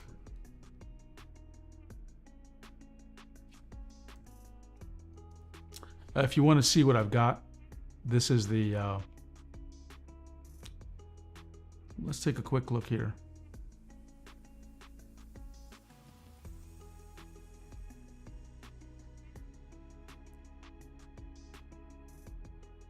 Not sure. Probably you might be able to see something. Nick, it's unclear what exactly happened, whether it was a plugin issue. Cube said it's a pipeline issue. Though I don't know what I would have done that might have, because I've used that plugin many times. I'm not sure, but I'll give it one more try, and if it's still giving a problem, I'll disable it. So it is on. Let me just save and apply again. I'll go back to Krita and try. So things seem to be working now. Let's see if it's actually smoothing, like I said. I'm going to up the level of smoothing, pressure smoothing. I'm going to put it at 4, apply and save, and then go back here. It is smoother, okay? It's not as, and remember, I'm not talking about the lines going left or right. I'm talking about if you see bumps, it is much smoother, okay? So that's another technique you should be aware of. You can actually reduce some of the overreactiveness with pressure smoothing. And of course, pressure curves. Now, let's talk about those pressure curves. Now, this is where it gets a little complicated. I'll go back to Slimy Scylla, and I'm going to turn off pressure smoothing because it'll hide the effects. I'm going to turn off position smoothing. And again, when you make a change, hit save and apply. Okay? Now, what we want is Slimy Scylla pressure curve right here. Okay, this is where it gets a little complicated because you're probably expecting pressure curve UI. Let's see. They don't have any UI, but in my docs, Cube has built this kind of, there's a tool online called Desmos. It's basically like a graphing calculator. You can plug in the numbers here to figure out. You know what, Cube? You're right. I did click save or apply button with the pen. I did do that. So you think that might actually do it, huh? So I'll put a note there that, hey, you might see that issue. So I'm going to open up Desmos, and basically, if you look here at gain, softness, minimum value, let's change here in Desmos the softness like this. So if you want your curve to look like this, you find this number, negative 0.55, copy it, and you paste it here, 0.55, negative, okay? So that's how you do it. Of course, enable it and hit, now I'm using the mouse, save and apply. And I should also see, yeah, even now I see a bit of,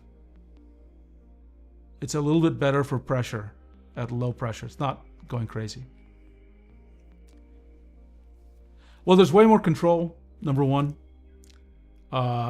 The second thing is that you can separate Nick. Let me show Nick's comments so everyone sees it. So why it's interesting for some people like me, with Krita, you can do position smoothing, and on top of it, you can add pressure smoothing, but you can't do them independently.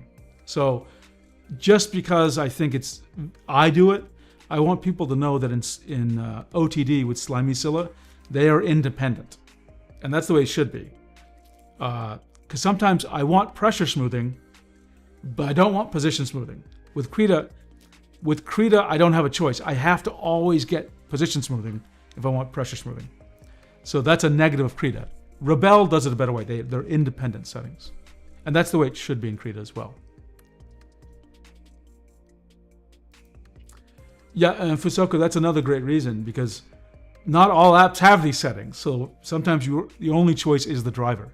Like OneNote's a great example. OneNote has no smoothing, so you might need to do it here. Now, this brings up to another topic. OpenTabletDriver doesn't have per app settings. It doesn't like switch. You can't say like, oh, this setting for this app and this setting for this app. It's just the entire system is using it. Okay. Okay. Let's see if there's anything. Let me get back to my docs here. We talked about Slimy Scylla.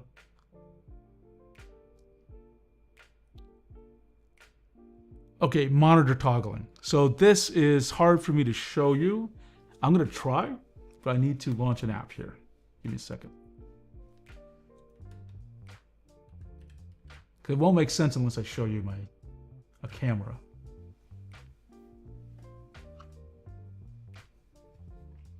Let's see, let's go to over. Yeah, this is good enough. And then change the focus to continuous. Great, okay. So I'm gonna zoom out, and I think this will work.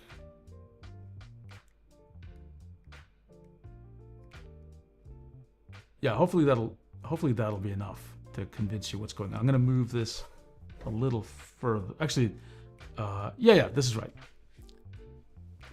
I'm not gonna touch that screen. So the question is, let me hide Krita for a second. Hopefully you can see this. And I'll hide this as well. So I'm gonna move the pen. Now right? You see it's on that monitor, of course, okay? How do I change it to get to the other monitor? It's pretty simple. I'm gonna move this to the side. It's actually blocking my view. How do I get to the monitor below? Pretty simple. We go to Output. And then I want this monitor, okay? So set the display. This is display 3, I think. Okay, great. I just thought of something. I guess, Cube, it's a feature request. Can we get the names of the monitors in the blue regions? That way it's pretty obvious which display is which. Is that possible, I wonder? Because if this said display 3, display 1, display whatever, it would be much more obvious what to click on.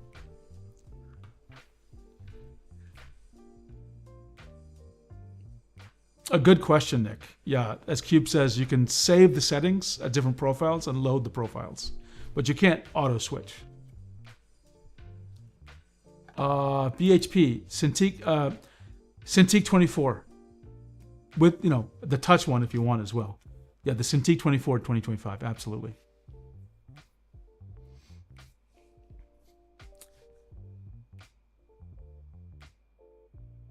Okay, so now watch what happens with the mouses. Okay. Oops, I didn't. What did I forget? I forgot to hit save and apply. Now what? You see it? Now they're at the bottom. So this is something Cube actually. Cube, I think the last time we talked about this, you said there is a monitor toggle plugin.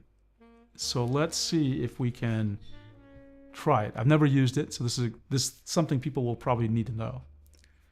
Let's see. Monitor toggle. Okay, so I've never used it, so we'll see. I'm going to open the wiki since I've never used it and click install. And then, oops. Let's close this and then enable plugin. Where is it? Is it under filters? Monitor toggle, yeah. Enable monitor toggle. Okay, apply, save. Click the ... next to a binding and select monitor toggle. Not sure. Next to a binding. Okay. I think it means a pen binding. So I'm going to click here. Instead of eraser, I'm going to click monitor toggle. And then let's just see what happens. Save apply. Let's see what happens here. Okay. Well, it's not doing anything. Let's try cycle. Let's try cycle. Apply, save apply. I've never used it, so we'll have to see. Well, it's not doing what I thought it would do, honestly.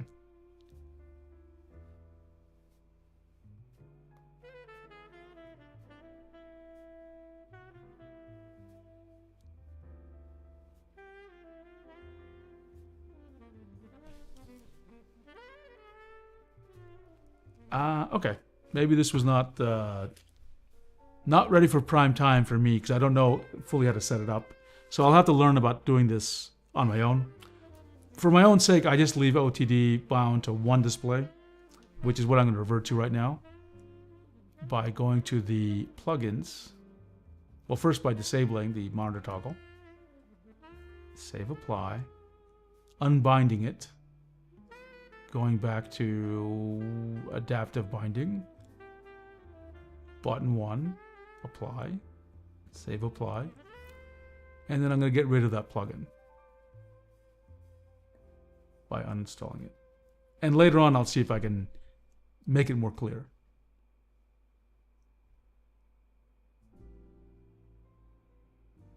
Yeah, I think I just need to study it a bit more, Cube, and then I'll write down some instructions or something. It was just a lot. It's just a lot to deal with, since I'd hate to explain something if I didn't feel like a lot of confidence in how to do it myself.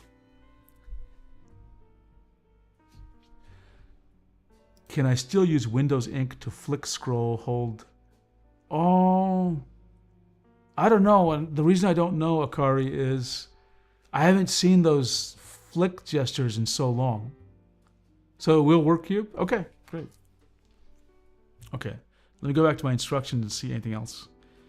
The only other instruction I really have, honestly, is uninstalling OTD, which is pretty simple.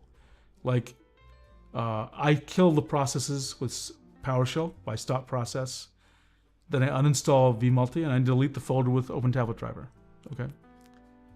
Now, one more thing that it's a topic to bring up. It probably goes back to how OpenTabletDriver is installed. I don't really have a full answer. Maybe Cube will know. But remember, I put OpenTabletDriver in this global location. Okay. Now, I haven't really tested. Oops, you can't see my screen. I haven't really tested OpenTabletDriver. Sorry, let me back up. With a normal tablet driver, you install it, and then you can log out of your computer, and I don't know, mom can log in your computer, and her account is there, and she can use she can use the Wacom driver. So drivers for Wacom, Huion, etc. are installed for all users. I'm not really sure how well that would work with OpenTabletDriver, right? Because vMulti is installed in the system, so that makes sense. I think, that shouldn't be a problem, but she would have to set up OpenTabletDriver and launch it separately. I don't know what would happen if you didn't log out, but you switched users, because that means OpenTabletDriver is running for me, but not for another user. And if they launched it, what would happen? Pretty confusing. I haven't tested any of that out. So for now, probably it's safe just to use it for yourself. I think most people are probably using it that way, but it's kind of a corner case when you have multiple people that are, they're not logging out. They're signed in, both of them. Okay, so we've covered then all of my OpenTabletDriver instructions, right? Beginning from like downloading it, to configuring it, to looking at different plugins. So I think at this point, anyone who's watched will have a pretty good idea of what you can do. And again, the reason it's interesting is if you have an older tablet and Wacom no longer has a driver, it's a great solution. If you're switching a lot between tablets, it's a good solution. So for example, let me just do it. I don't have the pen with me, but I want to show you what happens. Let me close the plugin manager and go to output here, okay? So notice it says Wacom PTH 660. Let's see, Cube says, if you want global OTD settings, you can run the convert to portable back. Oh, I've never played with that as well. Let's see, as long as the OTD files are accessible for all users, it will work for all users. But note, it won't automatically find the first user settings since it saves. Got it. So everyone has different settings. Okay. So notice at the bottom it says PTH 660. Okay, does everyone see it? Oh, you can't see it because of a comment there, but I will resize the window a little bit to make it obvious. Okay, so what happens if I switch? And so, give me a second, I'll get another tablet. Okay. So this is the HS611. So I'm just gonna, this is a Huion tablet. I don't have the pen for it, like within arm's reach, so I'm not gonna draw with it. But I just want you to see what happens. I'm gonna unplug the Wacom. Now it says no tablets are detected, and then I'm gonna plug in the Huion. And again, give it a couple of seconds, and there you go. Now, unfortunately, you're gonna have to do that full setup for every tablet you have, okay? So you do need to be aware of that. Cube, do these like if I plug them both in at the same time, should I expect it should work? I've never used OTD in that way, with both tablets plugged in. Should I just make sure I only use one at a time?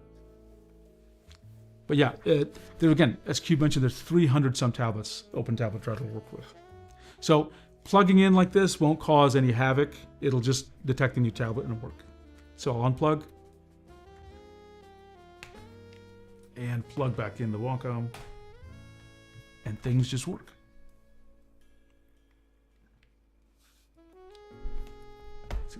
Wait a few seconds. There we go. It should just work. Okay, great. I will actually try that out as well. Because that's something I actually do. I'm testing multiple things. So yeah, it's all working. And let me set my my mapping back to where it's supposed to be, which is up here. This is display 1. Save apply, always save apply. And then, there we go. Okay, so that's OpenTabletDriver. I hope you can see why I say it requires some expertise. It is not a trivial thing, especially if you want to use it for art. It takes some time to figure out what you need to do, and you have to adapt to different patterns of configuration. And not all the features work the way they're not the same experience, right? Let's see. You can even put a pen on both tablets at once and have them both send inputs. When this feature was first added, I tested with 10 pens on 10 tablets. Wow, that's crazy. That's crazy. That's amazing that it works. It's a kind of a good testament to the reliability of OpenTabletDriver. Okay, we've covered everything. We talked about installing it, what it's good for. Sorry, we talked about what it's good for, who uses it, installing it, configuring it, customizing it, and then uninstalling it. And I think that's it. That's the only thing else I think I'd want to say. Oh, actually, Cube, is there anything else you think we should mention here? Because I think we've covered the core cases. But if there's anything else, you may want to just... I'll wait for a second to see.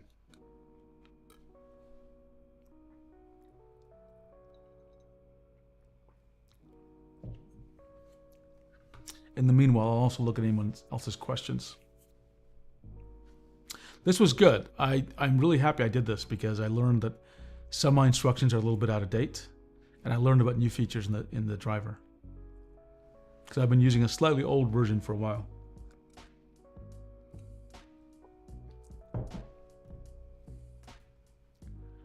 Okay, let's see.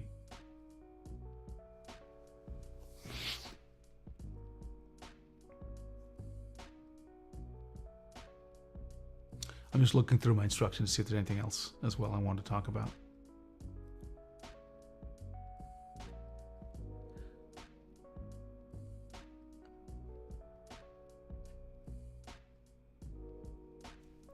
Let's see, Cube says, if you want to give that dev build a try, but aside from that, I think this is quite good coverage for basic stuff. Okay, let's do that dev build. Okay, I think you already told me in the Discord.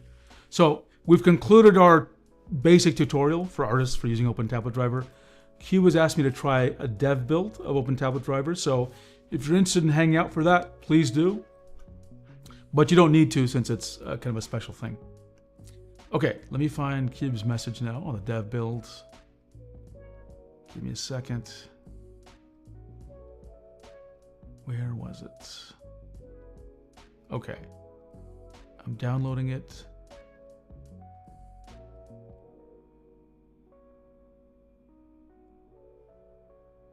And it's in downloads. It's this one. Let me go back here and just paste it into my downloads folder. Okay, so I guess I should. I'm just gonna guess here. I can just close OpenTabletDriver like this. That is the. You can think of this as a preview for what is coming in the next update. Okay, let's do it. So I don't think I need to reinstall or do anything to the vMulti. So I'm just going to extract all. And let's take a look here. I'm just going to start the WPF. Everything should just work, right? More info. Run anyway. Oh, sorry, you can't see what I'm doing. Let me make sure everyone understood. I'm gonna restart this. So I just I close OpenTabletDriver, okay, and then Cube gave me this download. Right here is the one I was using before. This is the special preview build, okay? So I didn't do anything else. I didn't uninstall vMulti. I just closed the UI of OpenTabletDriver. Yeah, I just see that now. I'm retelling the story. And now I'm going to click on the new version that Cube has given me. And I'm just going to click on WPF. And it says connecting to the daemon. Let's see. And it works. Okay. So Cube, I think now this is the new version, and I'm moving around. And it retained all the old settings. It's using Windows Ink Absolute Mode. Grab one of the tablets with a wheel. Okay, I have one with the wheel. And, oh, I see wheel settings. This is new. Let's take a look. Clockwise. So I'm using a PTH 660, for those of you who can't see it. Okay, what do I do here?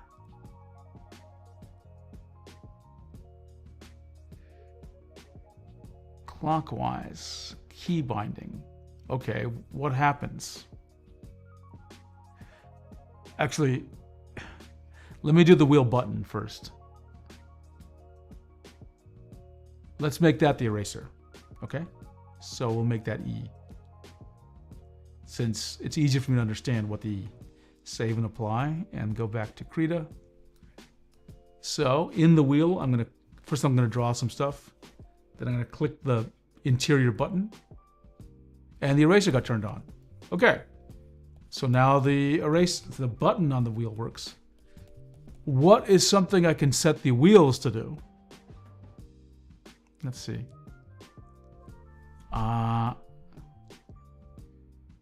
This tablet has a quirk that isn't quite worked out yet. The rotation is reversed. Clockwise is counterclockwise. Oh, I got it. So yeah, but how would I set this to do something? I mean, sorry. What's an example that I could demo for someone that would make it? I didn't get monitor toggle to working, so I'm going to skip that. Actually, what happens if I do that? Oh, it's that same thing, yeah. I'm not sure what it set this to. Oh, I know. I'll do a key binding for the size. What's the, like brackets, right? So I want, let me do left bracket here. I'm unsure myself, Nick, so I'll wait for Cube to tell us. Key binding, right bracket. Where is it? Right bracket. Okay, that should increase the size. Save, apply. Let's see what happens. I can't even think the last time I used the wheel. Oh, look at this. I'm doing this on the dial. And now I'm going backwards, counterclockwise. Hey, it works. That's cool. That's actually cool.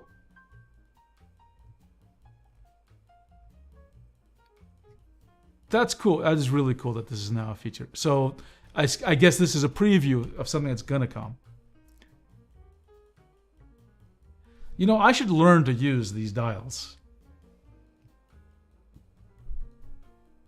You can control how many steps you can take. Okay, let's see that. Let's just half it.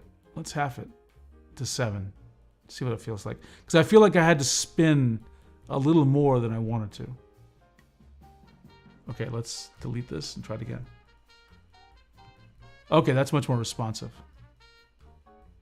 In fact, I want to make it more responsive. I'll cut it down to 4. Okay, let's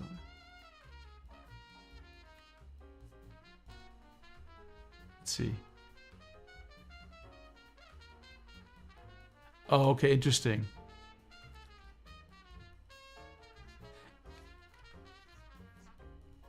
Okay. Yeah, it kind of cues them up a little bit. So if I stop rotating, it still has things it has to go through for the rotations, it seems like. It's degrees? Okay, got it. Yeah, I wasn't sure what that meant. So this is degrees. 4 degrees, 4 degrees. Okay, got it, got it. Okay, this works. This is good. I like it. I like it. Oops, I hit the button for erasing. I love it. Okay, okay, that was... Anything else you wanted me to test, Cube? Oh, show the audience.